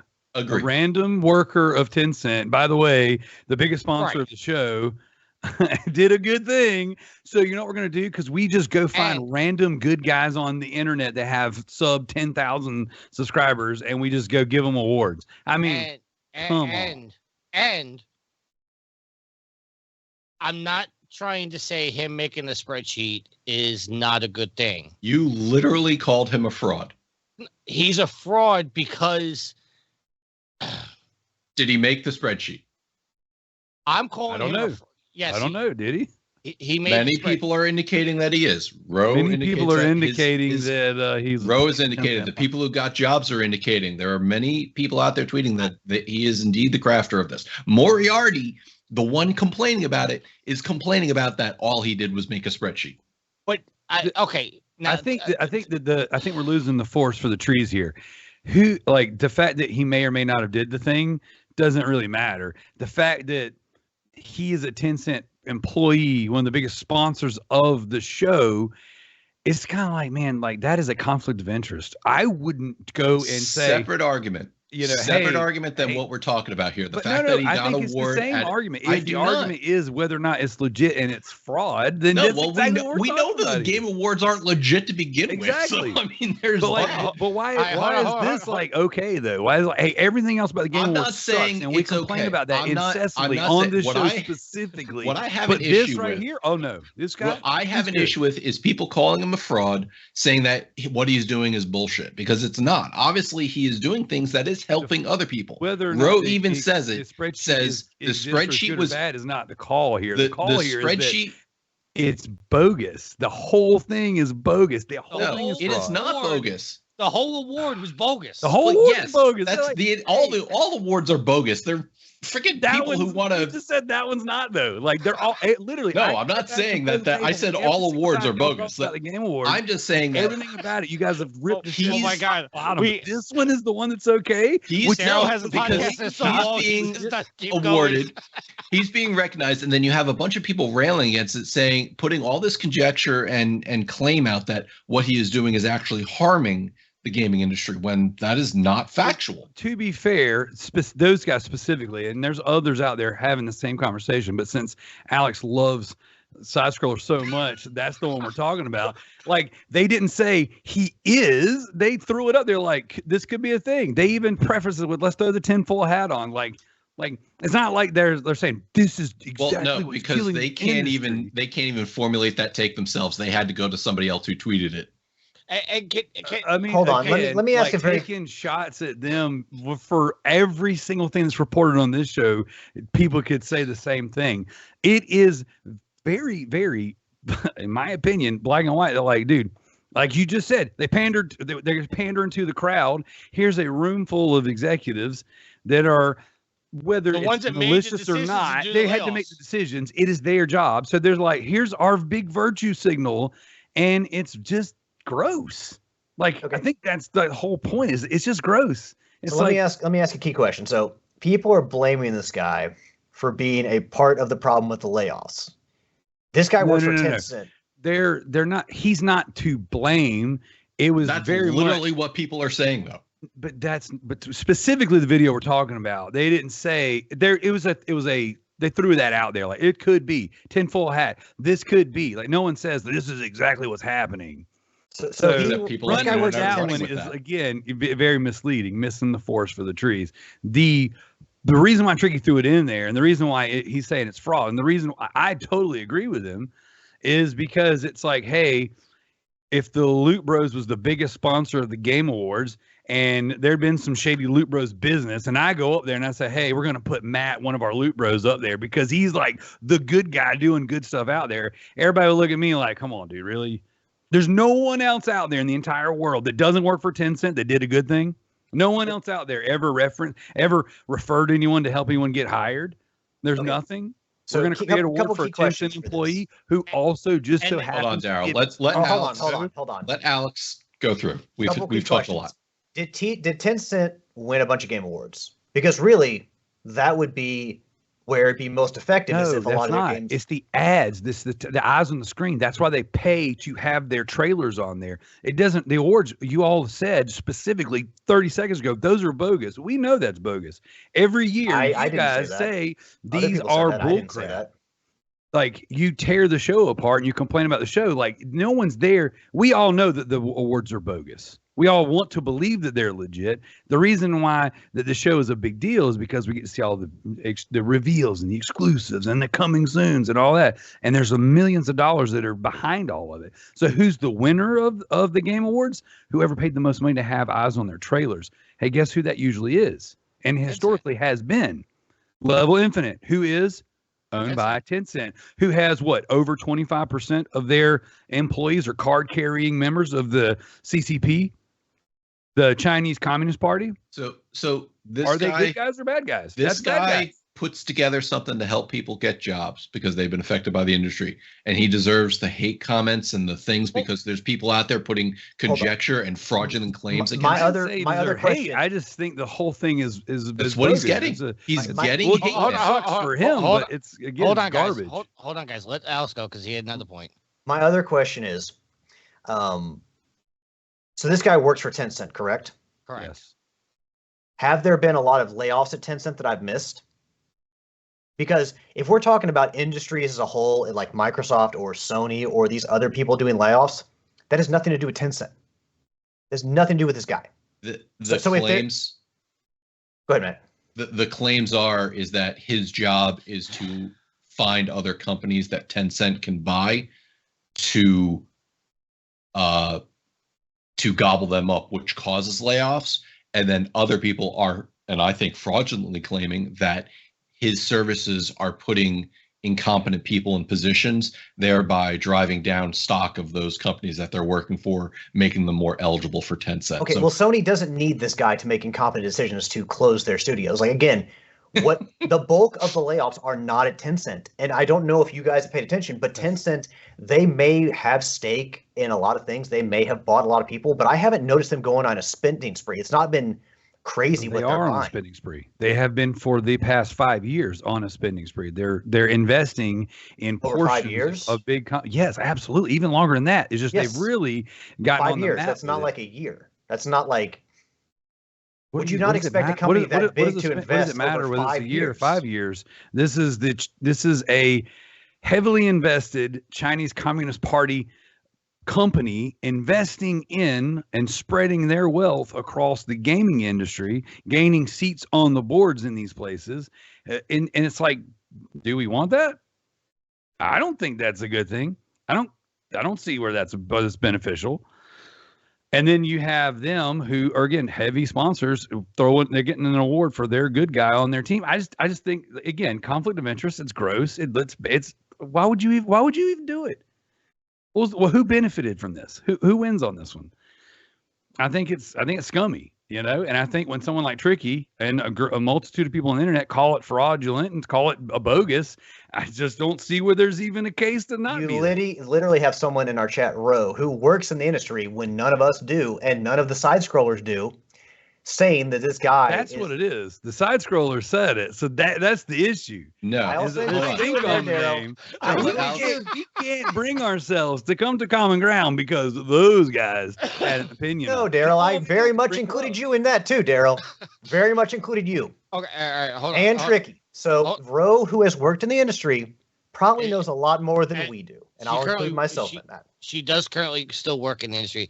What I want is to know is, okay, and I made this point like 20 minutes ago before we all got thrown sideways. This guy made the spreadsheet, and that's good. But how is him making that spreadsheet any different, say, from going on like Monster.com or Indeed.com to find jobs? Like, what did he do differently? Because one of the arguments said in that video, which I don't necessarily agree with, but it kind of makes a point. It kind of makes sense. Is if people are going to him for this spreadsheet, they're obviously not looking hard enough for the job in the industry. They're going to the easy source to find job listings. So he also, and Rose says this in her comment, that he also built the network of connections that help people with interview questions, mock interviews, volunteer time for advice, things like that. It said it right in the video that they're there to talk with the people to help them understand the interview process. Some of these people may have been out of work for a while and maybe needed some tips on how to get back in. So it's not just the spreadsheet, it's everything that came from the spreadsheet. So we are just commenting on conjecture. Maybe one day we should have Ro on the podcast to talk about it. Again, you guys are like, that's not the reason why he brought it up. It's not the spreadsheet. It's not the possible good things that came from it. Whether it was one person got some advice on how to do an interview, or if it was 3,000 people that got advice on how to do the interview. It was that the conflict of interest is that an employee from the biggest sponsor of the show was the one that received the make-believe award. I'm sorry, Dal. Because they created the award for him. I'm going to say that's where you're wrong, because the video specifically calls out the fact that he should not have gotten the award because he is part of the problem, and through false conjecture saying their opinion was that he is a part of a problem that you can't prove. I agree that that doesn't add up. I also think anyone who listens to that video that doesn't, know, I would say anyone who doesn't actually have a bias against those people specifically, would be like, yeah, they didn't say anything off the wall, and they even said, again, tinfoil hat, we're just speculating here. It's just kind of like, I don't agree that like he should get any heat for this. I don't think he's the author of the award either. I just think that the actual act of prompting an employee of your biggest sponsor to receive a brand new award that you created just for him. It's whack. It's weird. I will agree with you there. I will say, yeah, that. And the first thing I thought when they announced that award this year was said, you got heat for not talking about it last year or the year before that, and now you're doing this. The 10-cent thing didn't even come in because I didn't even know about that until Tricky brought the article to my attention. And to your point, I had never heard of side scrollers before Tricky had me watch the video. I didn't either. The second I started watching, you never watched Screw Attack back in the day on game trailers? I watched Screw Attack, but I don't know who half those. Study and Craig, the former host of that, he's the main guy on side scrollers. Didn't recognize him.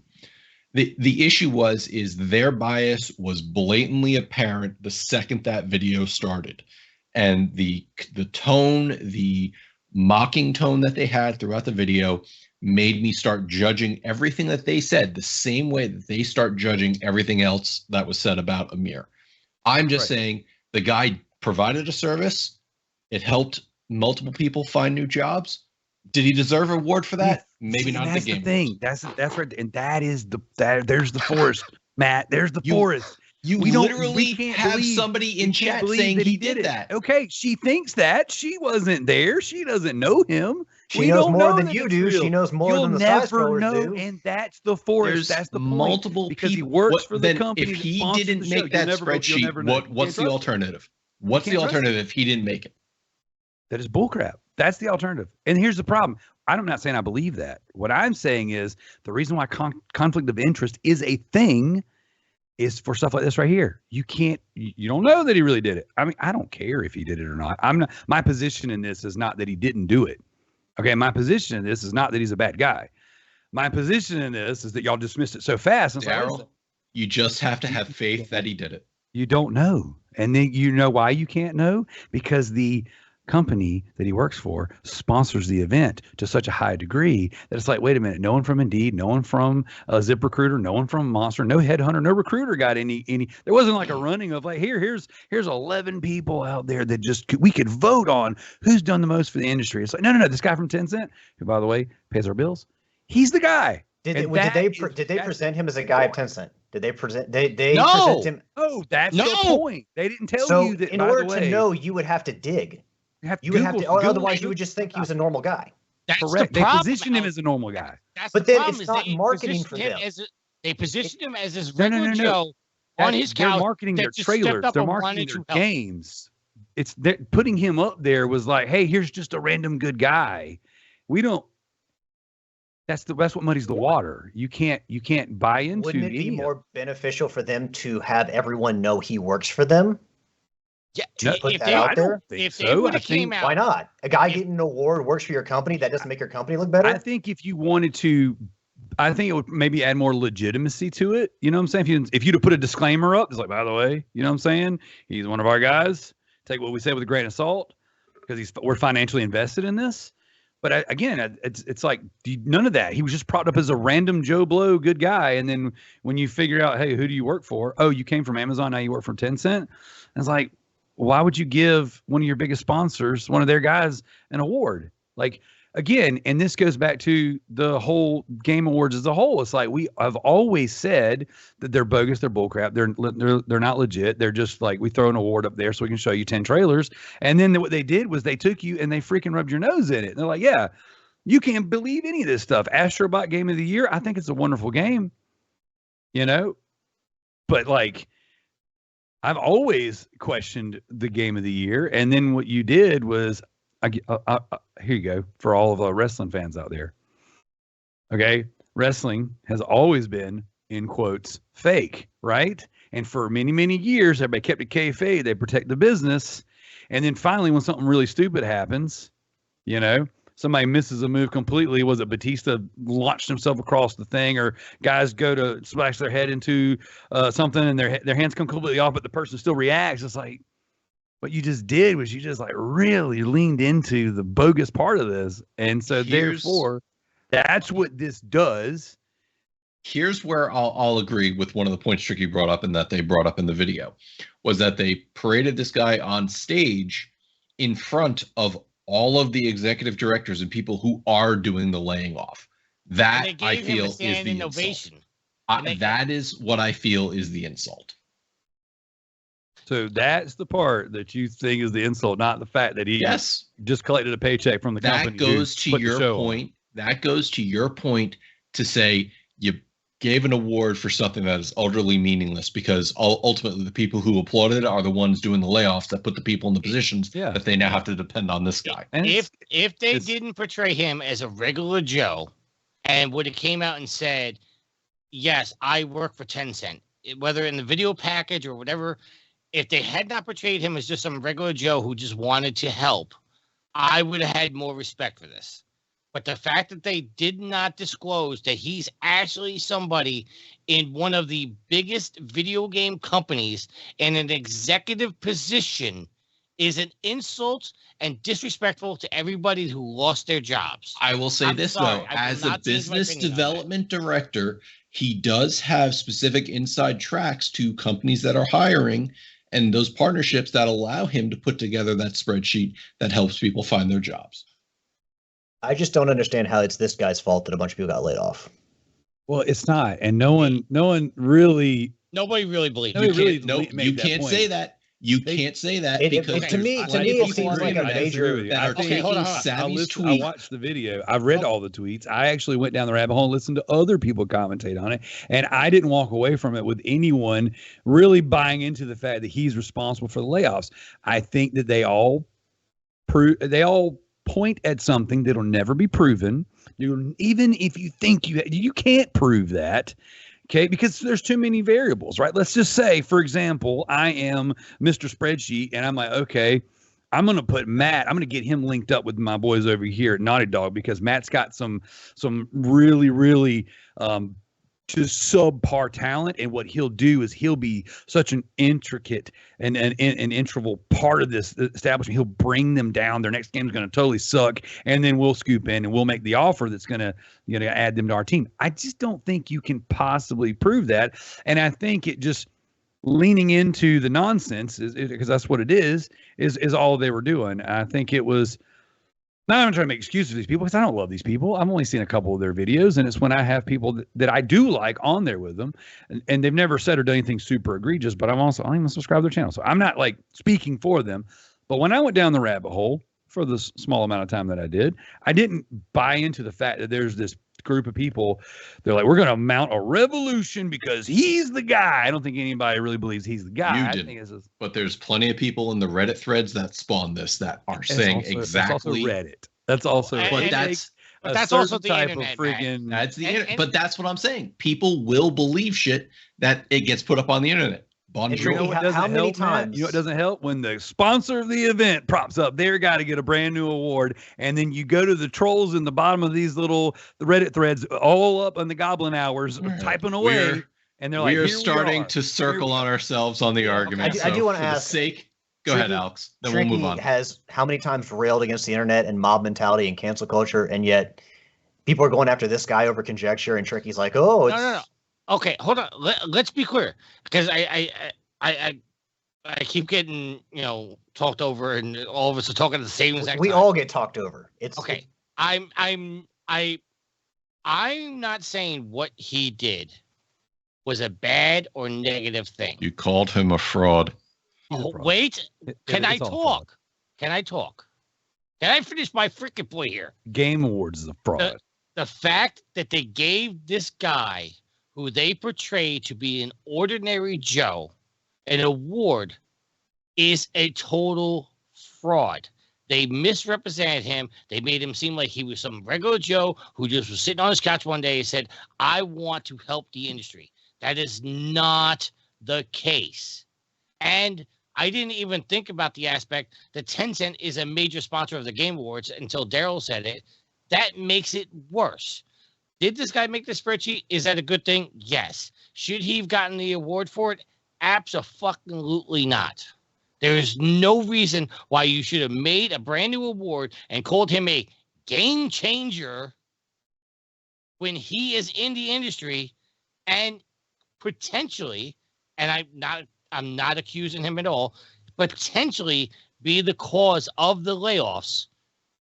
I think it's disingenuous. I think it's very poor decision to honor this man for making a spreadsheet when you're bringing him on stage in front of everybody, every executive that's made the decisions to make the layoffs in the past couple of years. What I'm saying is the award and their portrayal of him is the fraud. I'm not saying he's a fraud for making the spreadsheet. I'm saying what the Game Awards did to honor him is a fraud to the public. Okay, that's so you're backtracking on your earlier statement that he is a fraud. Your issue is with the Game Awards and not the gentleman himself. Correct. No, because his spreadsheet probably helped save a lot of jobs. Ro has said, and they even said in the video package, talking about him, he's set up, job interviews, help people build their resumes. Allegedly. Well, I trust Ro. Okay. That aspect is fine. That aspect is honestly fine. What the Game Awards did was a fraud. All right. With that, we are putting a pin in this conversation. We are going to do lightning round on the rest of the news. So, first up is Sony absorbs more of Bungie. The strategic partnership team joins PlayStation's franchise development division. So basically, this is just saying more of Bungie is being moved into PlayStation. Anybody disagree that that's what's needed at this point? Well, I mean, for the longest time, Bungie employees were worried that Sony would eat more and more of their company. And it seems like after all this time that it's actually probably going to happen, but also probably what needs to happen. Because if what we have heard is to be believed, Bungie, who has wanted to remain independent for the longest time, actually needed to be bought because they weren't doing quite so well with their financial management. Speaking of fraud, it sounds like they cooked their books, and that's why they got purchased at such a high price. Literally saw an article today that said Destiny 2 players are having difficulties finding fire teams because the player counts are so low. So seems like Bungie needs to move on from Destiny 2 to start earning their keep back for Sony. Yield. You've been quiet for a while, I know. It's about time they do something else. Well, we better hope Marathon hits. Oh, yeah, they better hope Marathon hits. Yep. All right. Tricky is stepping away, so he'll come back to a completely new article. Kadokawa and Sony agree to form strategic capital and business alliance. So what has happened was Sony has now become the largest shareholder, holding approximately 10% of Kadokawa's sale. And remember, this is the whole thing that was happening over the past couple of weeks, maybe month or so, where they said Sony's going to buy Kadokawa. This isn't outright buying, but as the largest shareholder, obviously they're going to have the most say. So remember, Kadokawa owns things like FromSoft and all of the games that they make, as well as manga, anime, toys, things like that. This is actually what surprised me, that it wasn't an outright purchase, that they just became the largest shareholder. Did it say in there how many seats, board seats they get for that percentage? Is it 2? I didn't see that in the article. I kind of skimmed over it. I just know that it said how many shares they bought, which gave them the 10% as the largest shareholder now. So they are maybe the largest single shareholder, but they are not the majority. So even if they have 10%, they still don't have the majority of the say in voting. And I just looked up it. I looked for the word board. It said absolutely nothing in the article about board. So yeah, I just see it. So they become the largest shareholder. Typically, and this again, to use Tencent as a parallel to this, what they've been doing is going and buying 10% of this, 10% of that, 15% of this, and spreading their money instead of outright gobbling up studios and being solely responsible for them. It's diversifying your portfolio. Yes, and the same thing for the Saudi wealth fund. Yeah, they're out there just getting a board seat here, getting a board seat there. And when you put your people at the table, you can then swing that influence and dictate to a degree, not solely, what they do with their projects, what gets greenlit, and then you have someone there when financials are laid out, when they do their quarterly and yearly financial meetings. It's like, hey, we had some hits, we had some misses, and it's like then they report back to their people like, man, they're ready. Come in with an offer. I mean, look at using Vivendi and Ubisoft as an example. Seat by seat by seat, they just kept buying shares, and they tried to force a hostile takeover. So it's not that these specific companies that we've mentioned before, the only ones guilty of doing this. It's business. They're all out there being cutthroat and gnarly, but it's just very interesting watching. And again, I've probably only been paying attention for the past 5 years or so that some of these companies are really getting their tendrils out there across all of the gaming landscape. But also just remember that Sony has a diversified portfolio in the fact that they own things like Crunchyroll and whatnot. So getting access to Kadokawa's library is something that they'd be interested in more than just the video games that FromSoft and some of their other Well, they already features own have. 14% of FromSoft as well. Because so Sony, last year, the year before, had Yeah. invested more into FromSoft. Yep. So, it's like not only do you have a fraction of FromSoft, but now you own a fraction, and you got a board seat of their parent company. So if, someone wants to come in there and lean in on something or lean on exclusivity, you can hit it from both angles. Yep. Yield. I got nothing. All right. Tricky, we were talking about the 10% purchase or the 10% ownership of shares of Sony over Kadokawa. Kadokawa is the ones that made Elden Ring, right? Well, they own FromSoft. Okay. Yeah, I thought I saw a report that they took over majority ownership, but they are not absorbing them. Yeah, exactly. It's not an outright purchase. And Darrell was asking, do we know how many seats on the board that would give them? The article doesn't cover that. Yeah, listen, I know a lot of people are worried about this because of how critically acclaimed all the From Software games are. I think they did Bloodborne. I think they did They did all the Dark Souls, Bloodborne, Sekiro, Elden Ring. Yeah. Yeah, so a lot of people worried that Sony's going to come in and gut them, and the games are not going to be as good. I don't know. Black Compat says Kadokawa is a solid investment as their entertainment division is mad profitable across sea. Yeah. So well, again, I think also having two Japanese companies, Sony being a Japanese company and Kadokawa being a Japanese company, there's a level of respect there, and a more in business being more in harmony than you have with like maybe some Western companies buying some companies. So I would think that if, given how well From Software is done, I would think that Sony, if they did ever buy them or buy Kadokawa, there'd be a respect level there where they wouldn't tinker too much because they would have a solid, portfolio of games where you're like, okay, these guys do really well. We're just going to not mess with them. And I think the rumor is that Kadokawa was wanting a Japanese company to come in and get control, as opposed to, Tencent or maybe a Saudi company out there. yeah, and just to clarify, when you said C, that was SEA. That's Sony Entertainment America. Yeah, I guess that would be what that means. All right. Next article. That, that's all. Next article: Nintendo Switch has outsold the PS2 in the U.S., which means that the Switch has surpassed the PS2 lifetime sales in the US at 46.6 million units. However, they are still both behind the Nintendo DS in sales. I just wanted to bring this feel-good article to the crowd because obviously I'm tracking very much. It's a bullshit article. It's an article that shows factual statistics. And here's why, man. Because I'm just kidding. All right. Not much there to say. Oh, wait. Hold on a second. I'm sorry. Ro corrected me. It's Southeast Asia. That's on the Entertainment America. I'm sorry.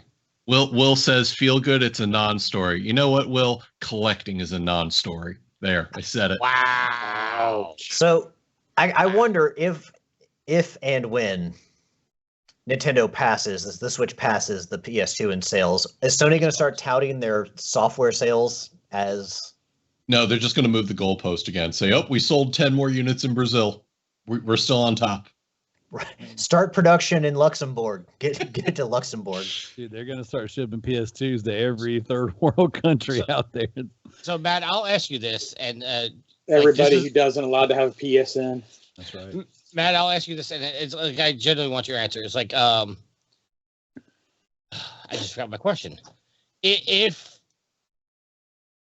we know that probably the Switch is going to overtake the PS2, but do you think, honestly, that Nintendo is delaying the announcement of the Nintendo Switch 2 till March just so the sales of the Switch can keep going? Because we know, arguably, that if they announce the Switch 2, the sales of the Switch are going to drop dramatically because a lot of people are going to go, well, why am I going to buy a Switch now when in a couple months I could buy the Switch 2?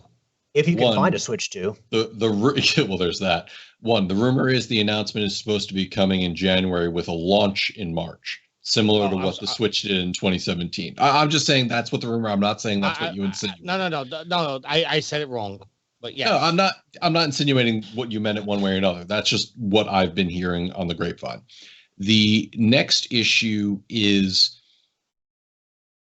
the PS2 sales still continued after the PS3. So that I feel is probably mitigates the concern that Switch sales will not continue. well, the Switch 2 is rumored to be able to play every Switch game and be fully backwards compatible. It's confirmed to be fully backwards compatible, just like 2 of the PlayStation 3 consoles were fully backwards compatible with PS2 games. Until they weren't. Until they weren't, yes. I am not concerned about the Switch sales stifling, and waiting 3 months is not going to make up the 20 million unit difference, the 16 million unit difference that Nintendo needs. So I don't think the delay is to allow that. Okay. Yeah. I think it's just to get through the holiday, maximize holiday sales, and then you move on to the next thing. Yep. All they need to do is when they announce the Switch 2, immediately announce, and we're cutting the price of the Switch. You got to remember, Switch has not had an actual price cut. Price reduction or discount reduction. What is it, Tricky? I don't remember what the actual code is. We're not going down that path. Discount reduction. It's a discount reduction. The price of the Switch has not dropped since launch, except for the Switch Lite. But is it still 300? Still 300. Yes. And Will asks, and what do you call a non-trophy chaser on a trophy podcast? We call him Ender Phoenix. A fraud. All right. That was just set up too easily. All right. We're going to move on to listener questions, and we are going to ask the one question by Gaz. Time to check my social media, yeah. Gaz writes in and says, hopefully everyone has seen the final placings for the season's rarity event. Does Tricky have enough to avoid being relegated next season? Yes, he does. Well, only because of the double up trophies. No. I have some things in mind to I don't think that I'm going to be in the top 5, but I do believe I will do enough to not fall into Division 2 again. And well, it's already over, man. It ended a couple days ago. Wait, did I be tricky? It's starting off on January. Yes, you came in first. I came in third. After all that smack you talked all year. But I do want to give a shout out, even though you're being mean to me right now, Alex. I do want to give a shout out that I think it's pretty cool that the 3 trophy whores are all in Division 1 now. I would think it's really cool that the how do you want to put it? The inferior trophy whore has never left Division 1. Suck it. I never said you were the inferior trophy whore. Oh, really? Oh, I'm the best trophy whore there is. And, technically, I'm the inferior trophy whore. I mean, by definition, there's only one of you that actually whores themselves out. Well, that is true. That is by definition. You are 100% correct. But I like to point out that no, I have not been delegated at all. I've always been in Group 1. So you weren't in Division 2 at the start? Never. I've been in Group 1 the entire time. Well, congratulations. But now all 3 of us are there. I think we should show up and represent. I showed up and represented last year. When you can score as many points as me, bring it, son. How many points did you get this year? I got everybody in Division 1 scored more than Alex. Well, except for Kalai, I think, maybe. I don't know. Kalai was negative the whole time. But Kalai hasn't earned a trophy in about a year and a half. She got like a point accidentally. Don't sit there and pound your chest like no. Hold on a second. Because King Kong ain't got nothing on me. Hold on. Alice did score more points than 2 people in Division 1. Oh, okay. Including one of the people being dupes. But that's with me not after Helldivers not earning a trophy until May. Dupes got 505 points this year. But he's getting regulated. And Alex did get 723. And not that I'm bragging about this, but I actually did score the exact same number of points as Dupes. Yeah. So you You need to step up your game. You know what? I'm trying to show some love to my Trophy Horse co-host, and you're picking on me. I'm just saying I think it's cool that all three of us are in one. I'm just saying, if you want to represent, you need to step up your game. I will be stepping up my game. I have been representing. I'm ready for Tricky to... Don't sit there and say this. We need to represent. Jesus. No love, no respect. You know what? You'll not, since you're picking on me, I'm just going to point out the fact that somebody that's on the show right now who hasn't really been gaming earned about 300 more points than you did. Fraud. That happened, actually. Yeah. Yeah, I actually earned the bulk of my points in 14 weeks. Like, well, that's because he's doubling up on everything. So, and he's using the keyboard to get trophies. and you can't compete against that because I refuse to double up on my trophies. Why would you not want to play a game twice if it's good? If I play it twice, that's one thing, but to auto pop it is another. I don't have a single auto pop this year. I don't think I do either. Yeah, the auto pops are a thing of the past. No. I take that back. I apologize. I take that back. The first Descendant auto popped, but I didn't do that on purpose. Oh, I guess, yeah. If you think about that, then so does what's that game? The killer game, Dead by Daylight. Because it's a network PSN, a cloud-based game. If we log in on the PS5 and or on the PS4, it'll pop the trophies across. So I don't have an auto pop complete set or a platinum, but I've got a handful of auto pop trophies that do.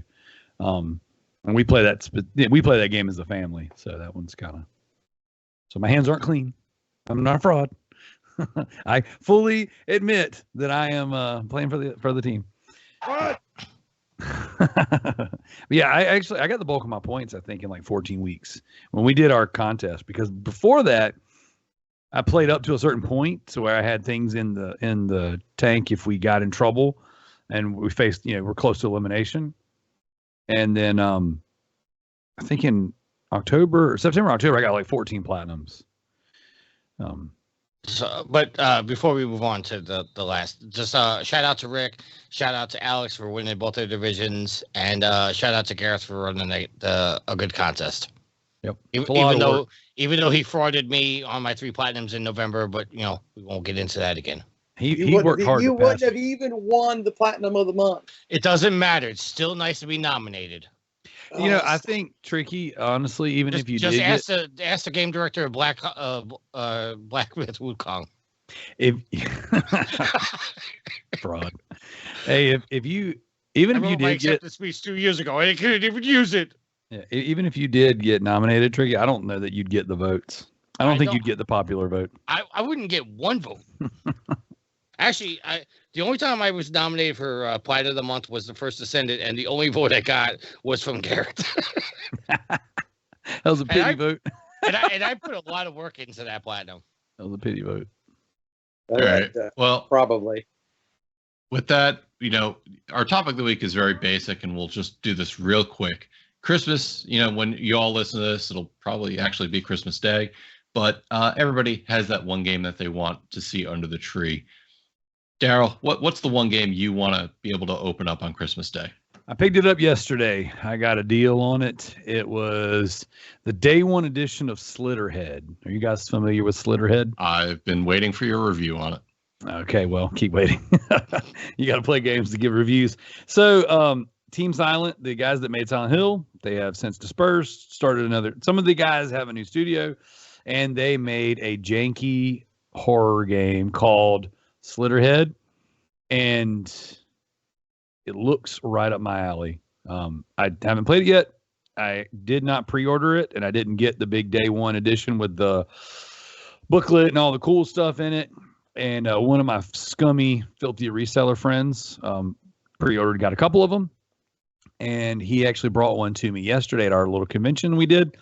And he sold it to me for full price. He paid full price. I think he made $5 off of it, so he didn't do anything too scummy. But the fact that he had it sealed for me was really kind. So I figured I would pick it up eventually. And a time and time again, I've checked Best Buy just to see if they still had it. But yeah, so there we go. I picked it up. I'm excited. I haven't opened it yet. I don't know which one I should play first, Silent Hill or Slitterhead. But you got to play games to be able to make that decision. So, Yield, what's the one game you want to see under the Christmas tree? I threw a few on there, so I would say probably Astrobot, because that was one that I wasn't picking up right away, and one that I was kind of saving to throw towards Christmas. Yield, you need to tell your wife to listen to this episode of Trophy Horse. Oh, she's already bought my Christmas, so. All right, then have Homer. He had mine done before she had hers done. Y'all people jump on this early. Oh, yeah. You don't do your Christmas shopping early? I've got most of it done. There's a few things I need to pick up, though. But I had most of mine done before Thanksgiving weekend was over with. Same. I just Christmas shopping like last week, but your Christmas gifts are picked out every year before Christmas before that. Well, I guarantee that Yield's not going to accept his. He's going to be like, no, I don't want, I don't want this. Well, no, Yield will accept it. He just won't use it for what I tell him to use it for. Oh, dear. Alex, what do you want to see? I've said it before on the show. I mean, really, everything that I want to play for the PlayStation, I mean, except for Astrobot, but really, the game that I would really like to have the most is probably Mario Party Jamboree. My kids have been playing the fool out of that, dude. They love it. It is such a fun game. Yeah, so that'd be the one thing. The only thing I want, and it doesn't exist, is a full remake of Metal Gear Solid 1. Are you sure it's not a Mega Man 3 remake? Oh, why would I want to play the shittiest Mega Man game? I mean, you have Metal Gear Solid Twin Snakes. That's not. You're just trying to trigger me. I'm not going to let you do it. And for me, I would like to see Legacy of Kain, Soul Reaver 1 and 2 remastered. That's a series that I enjoy. But you know what else I enjoy? Closing down our show. Darrell, your shout out, sir. Oh, I want to give a shout out to my GTTSC team, Rick and Gareth. This is the third year Gareth and I have done this, and the second year in a row we've had Rick on our team. And that is definitely the highlight of my year in gaming. This year we didn't play as many games together as we did last year. Last year we played a few more games together. They moved the competition. It wasn't earlier in the year. It was later in the year. And they tweaked a few things. I feel like it made it a little bit more difficult for me personally, just from where I'm at in life. But having those two guys to participate in this competition, they're freaking awesome. And Rick is a savage when it comes to completing games. The games that he puts out, he completes, and how fast and how efficient he is. And I mean, this Rarity event is proof. Like, that dude was no joke. But it was just great, man. We got this little chat thread between the three of us, and we talk in it year round, and we're kind of preparing for the next year. And it was just a nice reprieve this year, just because I've been so busy and so tied down with other things, to then be able to break away for a couple hours a night and play some games and message my guys back and forth. So definitely just a huge shout out to them. Shout out to the three podcasts that are still going, and I still am able to do. My top three podcasts of the year on Spotify was PlayStation Ain't Dead, Thomas's Hunter Houston ESG podcast, and then the Trophy Wars. Like, I really miss being able to do this stuff and spending time with guys talking about something that we're all invested in and passionate about. So just still having people that I know and associate with that still do it is it's good to have, and it's So would you say that Darrell, you have become a fraud? Yes, definitely. I wear it like that's my scarlet letter. It's a giant F. So, but yeah, it's been cool. So and then we've been. It's not consistent because just life is crazy and just we do the best that we can. But we've been doing a lot of YouTube stuff. That's something that I can kind of edit over the course of a week, drop a video with the kids. I just want to give a shout out to all of the people that follow the podcast, but then jumping on the YouTube train. And there's the people that hang out and come check us out on Whatnot. Whatnot is this weird roller coaster of a sales platform. And some days we're hitting home runs and grand slams, and some days it's a friggin' deserted wasteland. And you just kind of question why, in fact, you do anything. So for everyone who comes out there and supports us and what we do with our little business, I'm super grateful for that. And I just want to give a shout out to anyone who has followed any of that random journey. Excellent. Yield? Shout out to Darrell, Alex, Tricky, and Matt for recording this evening. Shout out to Gareth for running the competition. I got a couple shots at Plat of the Year, so we'll see how that goes. I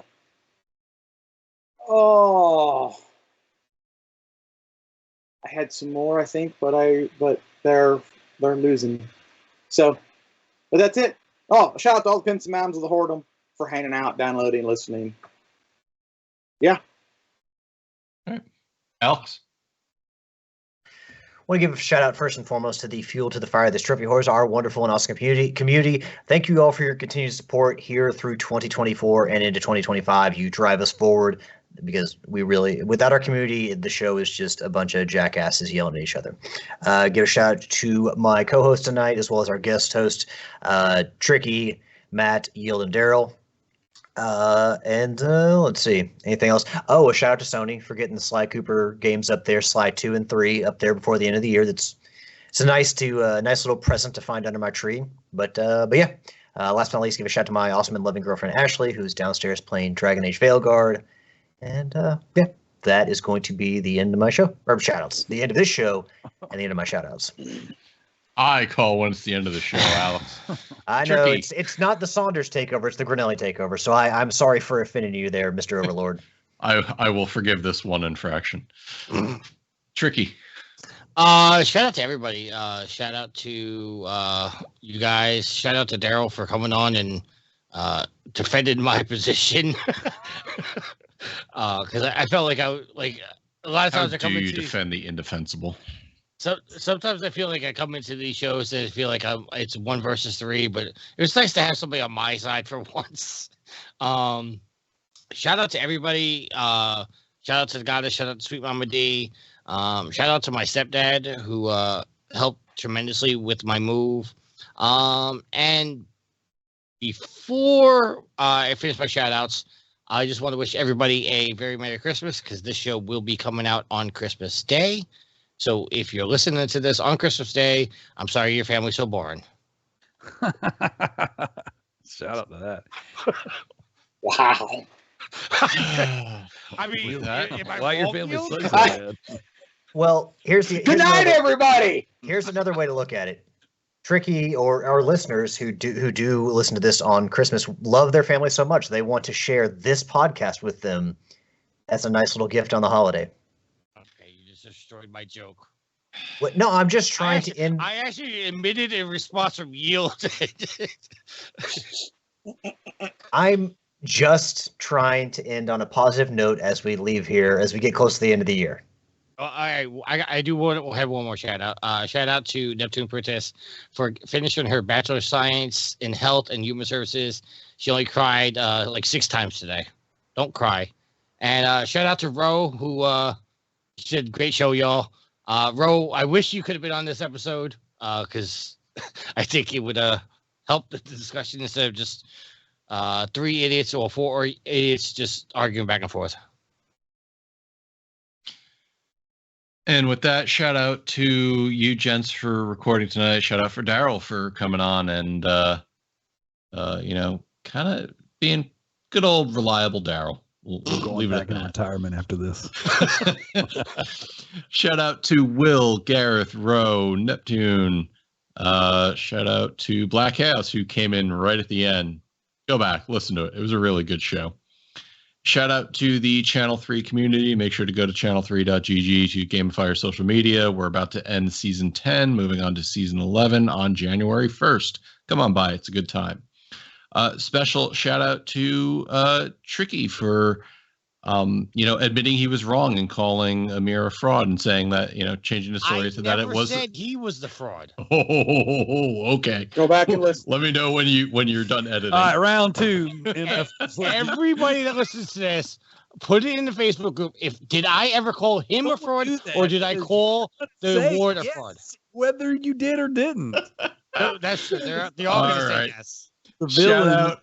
so many years. No, all you're doing is inviting more of it. Be like, you know what? I said my piece. F off. That's it. Shout out to my wife V. Thank you for everything you do. And with that, time for us to fraud out. Merry Christmas, everybody. Later. Tricky just wants to create more content for a bonus episode. Hey, hot take real quick. Joker 2.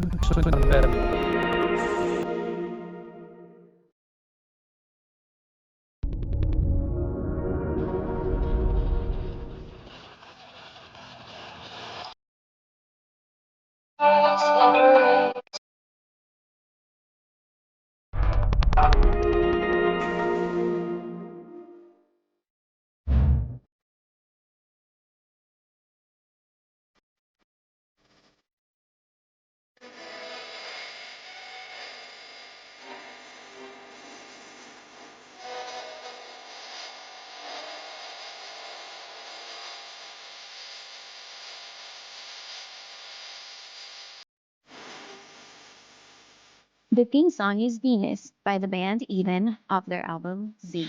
Permission granted by the band and 12th Zone Records. You can find them on Facebook by going to www.facebook.com/EdenPhilippines.